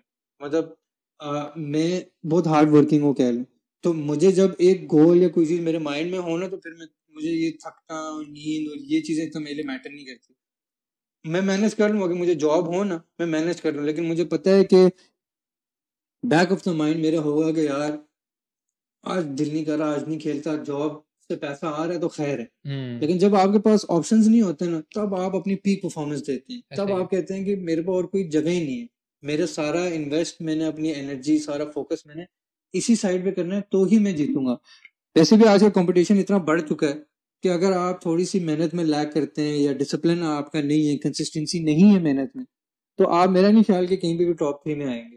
अभी भी जो टॉप 3 परफॉर्मिंग टीम्स हैं जो मैं देख रहा हूँ जो करंट मेटा में, तो वो मेहनती टीम्स हैं। तो उस लेवल को मैचअप करने के लिए, साउथ एशिया लेवल को मैचअप करने के लिए आपको इक्वल माइंडसेट और equal hard work put in करना पड़ता है। बाकी रिजल्ट तो हम फिर अल्लाह के हाथ में छोड़ देते हैं। एटलीस्ट आपके दिल में रिग्रेट नहीं रहता कि हमने मेहनत नहीं की। तो ये काफी की रोल नहीं, है। ये भी एक अच्छी बात है कि आप अपने एम्बिशंस को फॉलो करो, फिर बाद में रिग्रेट नहीं रहती कि क्या नहीं किया। ऑब्वियसली जो रिस्क है वो तो अल्लाह के हाथ में देने का है। बीच में मैं अभी सोच ही रहा था ना कि पीएमएनसी में अनाउंसमेंट हुई थी ना कि एज एन एनालिस्ट आप आ रहे ना, और उस टाइम में कोई इवेंट भी कवर करा था, इन वॉल्ट्रिक्स इंटरव्यू के लिए आना था। इवन वोल्वरी को आना था बट आई थिंक वोल्वरी वाज नॉट अवेलेबल, तो वॉल्ट्रिक्स आया था ना। तो मैं काफी एक्साइटेड था ना कि मैं वॉल्ट्रिक्स से ये भी पूछ लूँ वो भी पूछ लूँ। तो मैंने आपका भी सवाल वॉल्ट्रिक्स से पूछा था ना कि खान एज एन आईजीएल उस टाइम आपको क्या लग रहा है ना कि अब उनको थोड़ा बहुत टीम को मेंटोर करने के लिए आना चाहिए, बिकॉज ऑब्वियसली आप एक आइकन बन चुके हैं, ठीक है, people look up to you, कि देखते हैं भाई कि खान एक तरीके से ना मतलब प्लेयर को बना रहा है, तो वो बैक एंड पे भी टीम को बहुत अच्छी तरीके से लीड कर सकता है ना। तो मेरा सवाल ये था वॉल्टर के साथ में, तो वॉल्टर से थोड़ा बहुत मुझे करेक्ट किया ना इस चीज में कि खान जैसा आईजीएल मतलब लोग उसको कहते हैं कि बहुत स्लो हो गया है या बहुत इसकी गेम बैकआउट पे हो गई है और अब उसको ना बैठ जाना चाहिए, कोच कर लेना चाहिए। तो मैंने उस टाइम अपना सवाल जो बनाया था ना, एनालिस्ट उस पर बनाया था, जब उसके आपकी पीएमएनसी में आपने ऑब्वियसली एनालिस्ट किया था ना, तो वो भी एक नई अपॉर्चुनिटी आपके लिए, बहुत अच्छी चीज़ थी वो भी। तो उस टाइम वोल्ट्रिक्स के भी सिमिलर ही व्यूज थे जो भी आप बता रहे हैं ना, कि मतलब जिस तरीके से आप एक बिगर पिक्चर में देख रहे होते ना, कि किस तरीके से मजीद और हम इस गेम से ना भी थोड़ा सा और निचोड़ सकते हैं, या अभी गेम बाकी है। आपने जेम एंडरसन की भी एग्जांपल दी, एमएस धोनी को भी हम देखते हैं कि 40 इयर्स तक उन्होंने भी खेला है, और अभी भी मतलब कैप्टेंसी करके वो आप देखें आईपीएल सीएसके, हाँ बिल्कुल। तो मतलब ये एक है जो स्टूडियो टाइप को ब्रेक इन करते हैं ऑब्वियसली, और उसमें फ्लैग बीडर है। तो आपको क्या लगता है कि आगे और पाकिस्तान ई स्पोर्ट्स, अगर हम अपने नेबरिंग कंट्री को देखें, इन साउथ एशिया में इंडिया को देख लें, तो वो मतलब ना एक हर आए दिन एक बड़े से बड़ा टूर्नामेंट को एग्जीक्यूट कर रहे होते हैं, और उनका इकोसिस्टम बहुत बड़ा जा चुका है। ऑब्वियसली वो इंडस्ट्री फॉर्मेट में आ रहे हैं, और अभी तक मतलब 5वां साल हमारा चल रहा है, हम एक कम्युनिटी में ही हैं, मतलब एक रिस्ट्रिक्टेड लोग हैं, और नए व्यूवर्स नहीं आ रहे हैं जो एक पहले पीक में आया था, 2021 में आया था। तो वेयर डू यू थिंक कि वी आर लैकिंग, क्या हमें अच्छा करना चाहिए as an entity wise player, मतलब बताएं कि प्लेयर और एंड जो ऑफिशियल्स हैं जो एज ए पब्लिश लेवल पे काम करें, आपको क्या लगता है कि कहाँ पे एक लूप होल है, कहाँ पे इम्प्रूवमेंट की जा सकती है? देखिए, सबसे पहले तो ये है कि जिस तरह जो हमारी कम्युनिटी के कमेंट्स होते हैं प्लेयर्स को लेके, वो प्लेयर्स को इवेंचुअली तो मोटिवेट बिल्कुल भी नहीं करते। जो उनकी फेवरेट टीम होगी वो उनका भी जब कहीं बीच में डाउनफॉल आएगा तो वो उनको भी बहुत हेट देना शुरू हो जाते हैं। तो इवेंचुअली जिस तरह आप कह रहे हैं कि जो अवाम की बेसिकली ये कमेंट्स होते हैं कि खान जो है वो उसको कोच बन जाना चाहिए, वो गेम में स्लो डाउन हो गया, तो ये हमारे लिए ना एक तरह से, मेरे लिए कह लें, एक वाइट नॉइज है। एक कान से सुनी दूसरी कान से निकाल दी, क्योंकि मुझे, मेरे लिए मैटर करता है कि मेरे लिए टीम के क्या कमेंट्स है। अगर मुझे मेरी टीम कहती है, टीममेट्स मेरे कहते हैं कि यार खान तुम्हारी गेम स्लो होगी या डाउन हो गई है, फिर मैं खुद दिली दिली स्टेप डाउन कर जाता हूँ। क्योंकि टीम में क्या चल रहा होता है, क्या स्ट्रेटजी होती है, ये आप की जो बाहर की कम्युनिटी है ना, उनको नहीं पता होता। तो ये सिर्फ एक कम्पिटिटिव प्लेयर को ही पता होता है, और मेनली अपनी टीम को पता होता है कि कौन सा प्लेयर कितना पानी में, कौन सा प्लेयर कितना कर रहा है, कौन सा प्लेयर कितना जरूरी है। तो मेरे भी आप किसी भी टीममेट से उठा के पूछ लेंगे ना, वो कोई भी ये नहीं कहेगा कि यार, जो बेसिकली अवाम के कमेंट्स हैं कि इसको रिटायर हो जाना चाहिए या इसको एज अ कोच हो जाना चाहिए, क्योंकि मेटा जो मर्जी हो जाए, आपकी आईजिलिंग, एक आईजीएल शॉट कॉलिंग एक टीम के लिए बहुत जरूरी है, बहुत जरूरी है। क्योंकि वो एक आईजीएल ही होता है जो आपकी टीम को सेम पेज पे रखता है, इवन चाहे वो एक पुश की कॉल हो या जो मर्जी हो। सिमिलरली अगर मुझे लगता हो कि हाँ भाई मेरी टीम में कोई मेरे से बेहतर आईजीएल कर सकता है, तो मैं तो खुशी खुशी अपना रोल उसको दे दूं। लेकिन जो टीम में चल रहा होता है वो फिर इवेंचुअली आपकी टीम को ही पता होता है। अब बाहर अगर आपकी एग्जाम्पल दें, जिस तरह इंडिया की आप एग्जाम्पल दे रहे हैं या टूर्नामेंट्स की एग्जाम्पल दे रहे हैं, तो वहां पे उनकी कम्युनिटी बड़ी सपोर्टिव सी है, इतनी टॉक्सिक नहीं है जितनी मतलब हमारी है। तो वो उनकी ऑडियंस भी इसलिए बढ़ती रहती है, वो अपनी ऑडियंस के लिए फिर और ज्यादा से ज्यादा करते भी हैं। जितना उनको मिल रहा होता है वो उन्हीं के लिए फिर आगे कर भी रहे होते हैं। तो मेरा ख्याल है कि अगर पाकिस्तान में थोड़ा गेमिंग एनवायरनमेंट सपोर्टिव बनता है, और इसी सपोर्टिव बनेगा तो ही कम्पिटिटिव बनेगा। एक दूसरे को गिराने के बजाय एक दूसरे को उठाने की कोशिश करें।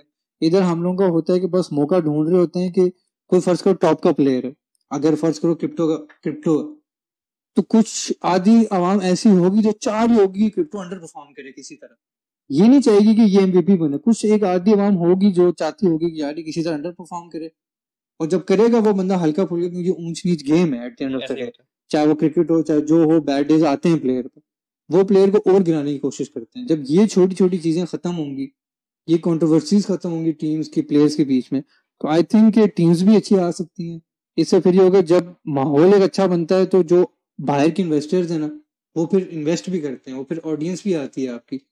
तो मेरा ख्याल है कि हमें इस कम्युनिटी को थोड़ा सपोर्टिव बनाना चाहिए, तब जाके टूर्नामेंट्स भी अच्छे होंगे और आगे जाके एक अच्छा एक सिनेरियो बन सकता है। ये तो हम देख रहे हैं कि डे बाय डे थोड़ा अभी और बेहतर इकोसिस्टम बन रहा है। वी होप सो कि और बेहतर हो, ताकि हम थोड़ा सा ना एज अ कम्युनिटी ग्रो कर सकें। बट एज अ प्लेयर, आपने अभी क्रिप्टो के बारे में जिक्र किया। एक टाइम पे हम लोग को लग रहा था, सस्पिशन थी कि क्रिप्टो क्यूआरटी ज्वाइन कर रहे हैं। एक तो ये भी बताएगा वॉज इट सोर्सेस सही थी, या एक ऐसा रूमर स्प्रेड की गई थी कि क्रिप्टो आ रहे हैं क्यूआरटी में, नहीं आए, वो भी बताएगा कि क्या वजह थी कि वो नहीं आए। अब तो वो डिफरेंट रीजन पे हैं। क्रिप्टो पे भी व्यूज बताएगा अपने कि अगर क्यूआरटी में वो आ जाते हैं, तो आपको क्या लगता है कि टीम क्यूआरटी की कहाँ पे स्टैंडिंग रहती है अभी? देखिए, क्रिप्टो खाली इन गेम के अलावा आउट ऑफ गेम भी मेरा दोस्त है। तो क्रिप्टो जिस टाइम ये रूमर्स फैले थे कि क्रिप्टो जो है वो क्वेटी में आ रहा है, उस टाइम क्रिप्टो को ऑलरेडी बाहर से ऑफर्स आई हुई थी। तो अगर मैं इसको एज अ फ्रेंड भी लेके चलता तो मैंने उसको बोला था कि तुम वो ये अपॉर्चुनिटी अवेल करो, क्योंकि मैं नहीं चाहता था कि मैं इस तरह उस टीम से भी एक प्लेयर की अच्छी अपॉर्चुनिटी खींच दूं और अपने साथ रखूं। क्योंकि ऑब्वियसली क्रिप्टो का एक कैलिबर उसने अपना नाम बनाया है, अपना वो बनाया है। तो आई थिंक क्रिप्टो को इसीलिए फिर उस टाइम मैंने नहीं रोका। मैंने कहा कि तुम अपना पूरा कर लो, अभी भी वो ट्विस्टेड माइंड्स में या जिधर भी है। लेकिन ये है कि क्रिप्टो अगर हमारे साथ क्वालिटी में आ जाता है तो आप कह लें कि आप लोगों को एक नई क्वालिटी देखने को मिलेगी। क्योंकि क्रिप्टो के साथ मैं अक्सर खेलता रहता हूँ, हमारी सिनर्जी भी है, हमने बीच में एक लैंड टूर्नामेंट भी साथ खेला था। तो कभी आप जाके क्रिप्टो से व्यूज ले लेना कि मेरी आईजेलिंग में और नॉर्मल आईजेलिंग में डिफरेंस क्या है। मतलब वो आपको फिर इन डिटेल वो क्रिप्टो एक थर्ड पर्सन ही बता सकता है कि मैं क्या ऐसी चीज डिफरेंट कर रहा हूँ जो बाकी लोग नहीं करते। तो इस मामले में आई थिंक क्रिप्टो को है ट्रस्ट मेरे पे, मेरी आईजेलिंग पे भी उसको इतना ट्रस्ट है। और मुझे मैं एज ए कम्पिटिटिव प्लेयर उसको समझ सकता हूँ और वो एज ए कम्पिटिटिव प्लेयर मुझे समझ सकता है, या हमें। इवन दो फर्ज करें कि आवाम इस चीज के खिलाफ होती है कि भाई नहीं, इधर नहीं आना, आइए जाओ या बाहर की टीम जाओ, या वो इवेंचुअली फिर प्लेयर डिसीजन पे आता है। प्लेयर हर कोई यही चाहेगा कि मेरे लिए जो बेहतर है वही हो। लेकिन मेरा पर्सनल ये ख्याल होता है कि कुछ मतलब बड़ा पाने के लिए ना आपको सर्टेन हद तक सैक्रिफाइसेस देनी पड़ती हैं। तो देखते हैं अब फ्यूचर में क्या हो, क्या किसी को कुछ कह नहीं सकते। लेकिन हाँ, मेरी तो पर्सनल विश यही है कि मैं और क्रिप्टो एक टीम में खेलें। But what about your x teammate? अभी रहमान ने भी कमबैक किया है, तो आपको नहीं लगा कि रहमान को आप लोग के साथ आ जाना चाहिए था? मतलब क्या जब आप लोग ने देखा कि रहमान की कमबैक पोस्ट आ चुकी है एंड एक ओजी लाइनअप आप लोग का जो 2019 2021 जिन्होंने बैक टू बैक डोमिनेट किया था, वो बन सकता था दोबारा से लाइनअप, तो what were your thoughts about it कि रहमान की वापसी में आना चाहिए था, या अगर आ रहे हैं तो आप लोग के साथ नहीं आया? कुछ अपने व्यूज के बारे में बताएं। देखिए मेरा जो मतलब मेरा जो मेन व्यू है वो ये था कि रहमान जब डोमिनेट करता था तो अपने माइंडसेट की वजह से डोमिनेट करता था कि वो उस टाइम नंबर 1 बनना चाहता था। तो वो उस चीज को लेके चलता था, उसी हिसाब से मेहनत की, उसी हिसाब से मतलब कोई लेफ्ट राइट फिर आपकी डिस्ट्रैक्शंस नहीं होते, आपका एक ही गोल होता है। और रहमान फिर उसी पे फोकस था कि मैंने नंबर 1 बनना है, वो सारा टाइम उसको देता था। तो अभी जब उसका रिटर्न आया तो मेरा ख्याल था कि अब क्योंकि माइंडसेट और गोल्स डिवाइडेड है, मे बी वो टाइम पास के लिए आ रहा हो, मे बी वो एक सीजन निकालने के लिए आ रहा हो, तो इस वजह से हमने कहा कि चलो उसको किसी और टीम में कर लेने दो, तो इट्स ओके।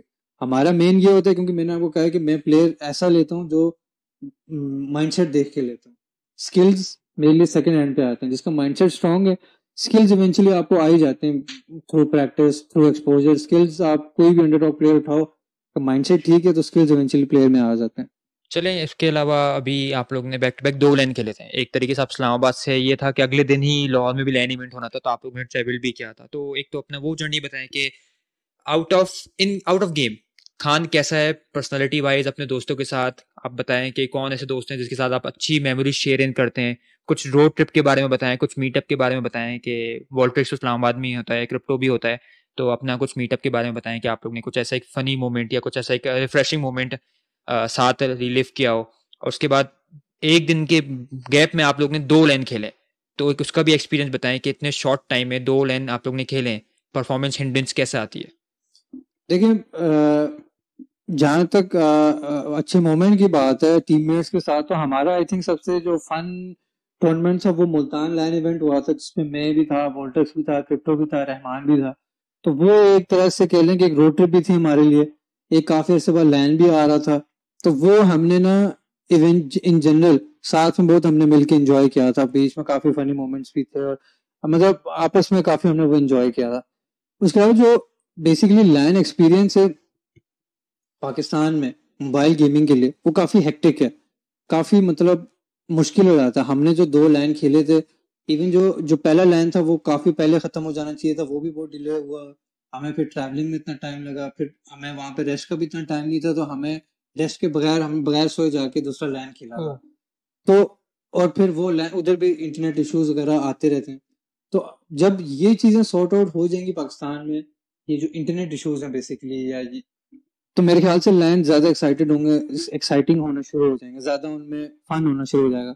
अब जिस तरह हम डोटा के ऑनलाइन इवेंट्स खेलते थे, उनमें हमें इतना एंजॉय नहीं करते थे जितना हम लैन इवेंट्स को प्रेफर करते थे। मतलब लैन इवेंट का एक अलग एक्सपीरियंस होता है। मैं पर्सनली लैन इवेंट्स को ज्यादा एंजॉय करता था जो डोटा के होते थे।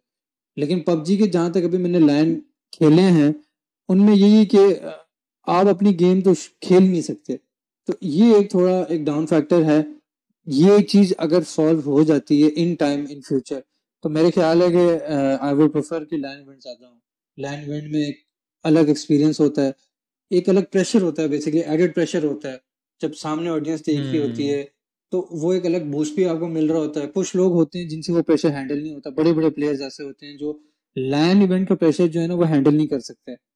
तो इस चीज को भी साथ लेके चलना एक बड़ा कम्पिटिटिव सा एनवायरनमेंट बन जाता है। तो मेरे ख्याल से लैन इवेंट, अगर ये छोटे मोटे इश्यूज इन फ्यूचर सॉल्व होते हैं, तो मेरे ख्याल है कि लैन इवेंट बहुत एक मजेदार चीज है, बहुत अच्छा एंजॉय करता है बंदा लैन इवेंट को। एज एन प्लेयर आपने पीएमएनसी में भी एज एन एनालिस्ट भी अपने अपॉर्चुनिटीज को डाइवर्सिफाई किया है। क्या लगता है आपको कि कैसा आपका उस टाइम वक्त गुजरा? पीएमएनसी ऑब्वियसली वो क्या सेकंड लैन ऑफिशियल इवेंट था और उसमें आपको एनालिस्ट बुलाया था, तो मतलब मिक्स रिव्यूज थे। मतलब अच्छे बोलने वाले भी होते हैं, बुरे बोलने वाले भी होते हैं। ऑब्वियसली आप जिस तरीके से आप कह रहे हैं हेट को आप डील करते हैं कि आप सुनते नहीं है, एक कान से सुना दूसरे कान से निकाल लेते हैं, ऐसे ही करना चाहिए वैसे तो। बट पॉजिटिव रिव्यूज बताएं कि मतलब कुछ ऐसे लोग जिन्होंने आपको आके एक अच्छा थम्स अप बोला हो यार गुड, ठीक है, अच्छा है, एक अच्छी डाइवर्सिफाई फील्ड में जा रहे हो आप। मुझे जब एनालिस्ट की ऑफर आई थी तो मुझे काफी पॉजिटिव रिस्पांस आया था। मुझे जितने भी मेरे इवन जो फ्रेंड्स थे उन्होंने कहा था कि अच्छी बात है, क्योंकि कह लेंगे जो करंट एनालिस्ट हैं इन लोगों ने ना बेसिकली पबजी को इतना टाइम हुआ नहीं है कि एक क्राइटेरिया सेट किया जाए। जैसा डोटा का तो काफी टाइम हो गया, तो इवन एक एनालिस्ट बनने के लिए ना आपको एक सर्टेन रैंक चाहिए होता था, सर्टेन एक्सपीरियंस चाहिए होता है, सर्टेन कैलिबर चाहिए होता था कि आपका अगर प्लेयर एनालाइज कर रहा है वो, तो जो ऑडियंस उनसे सुन रही है वो एक सही चीज सुने, सही चीज सीखे। तो मेरे एक्सपीरियंस में काफी इस तरह कास्टर्स भी गलतियां कर जाते हैं जिनको इतना एक्सपीरियंस नहीं होता इस गेम को लेके।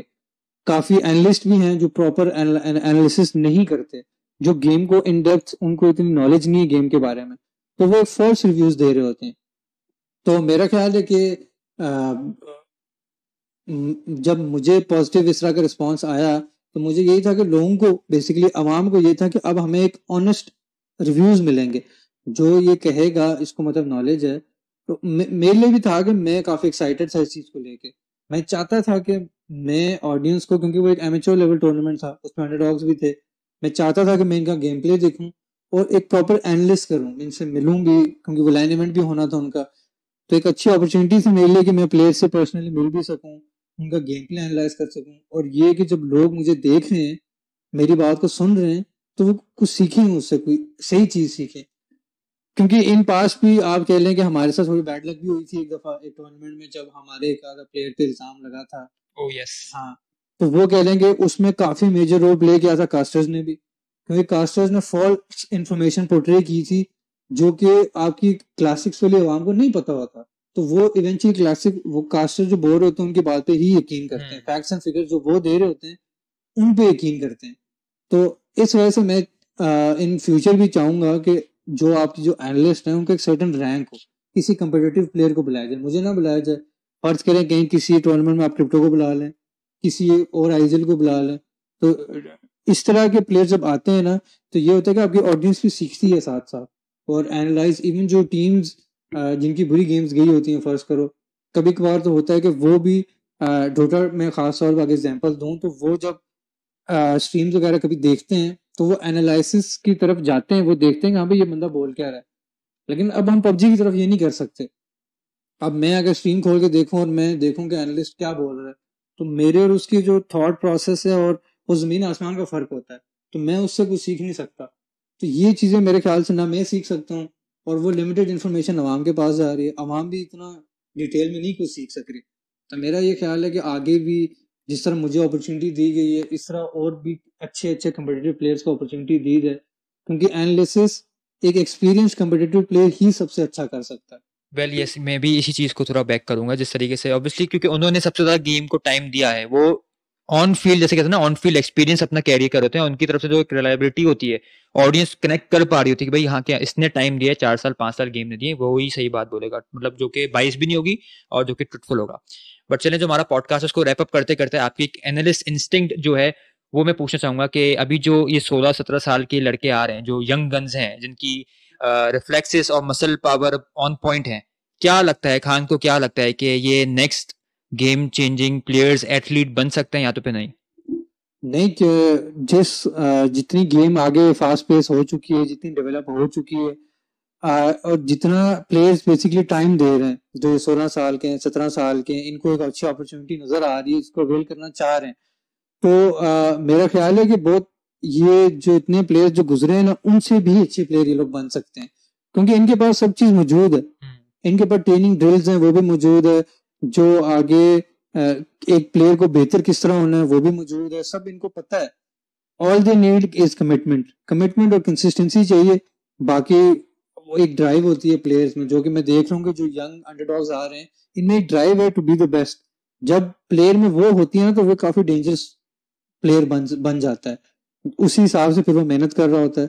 तो मेरा ख्याल है कि ये जो अपकमिंग प्लेयर्स हैं, ये आगे जाके इंटरनेशनल लेवल पे भी काफी डोमिनेट कर सकते हैं। वेल नाजरीन, प्रो एनालिस्ट की जो सजेशन थी वो आपने ऑलरेडी सुन चुकी है कि मतलब आप लोग को उम्मीद नहीं हारनी, आप लोग को अपनी जो कॉम्पिटिटिव जर्नी कंटिन्यू रखनी है।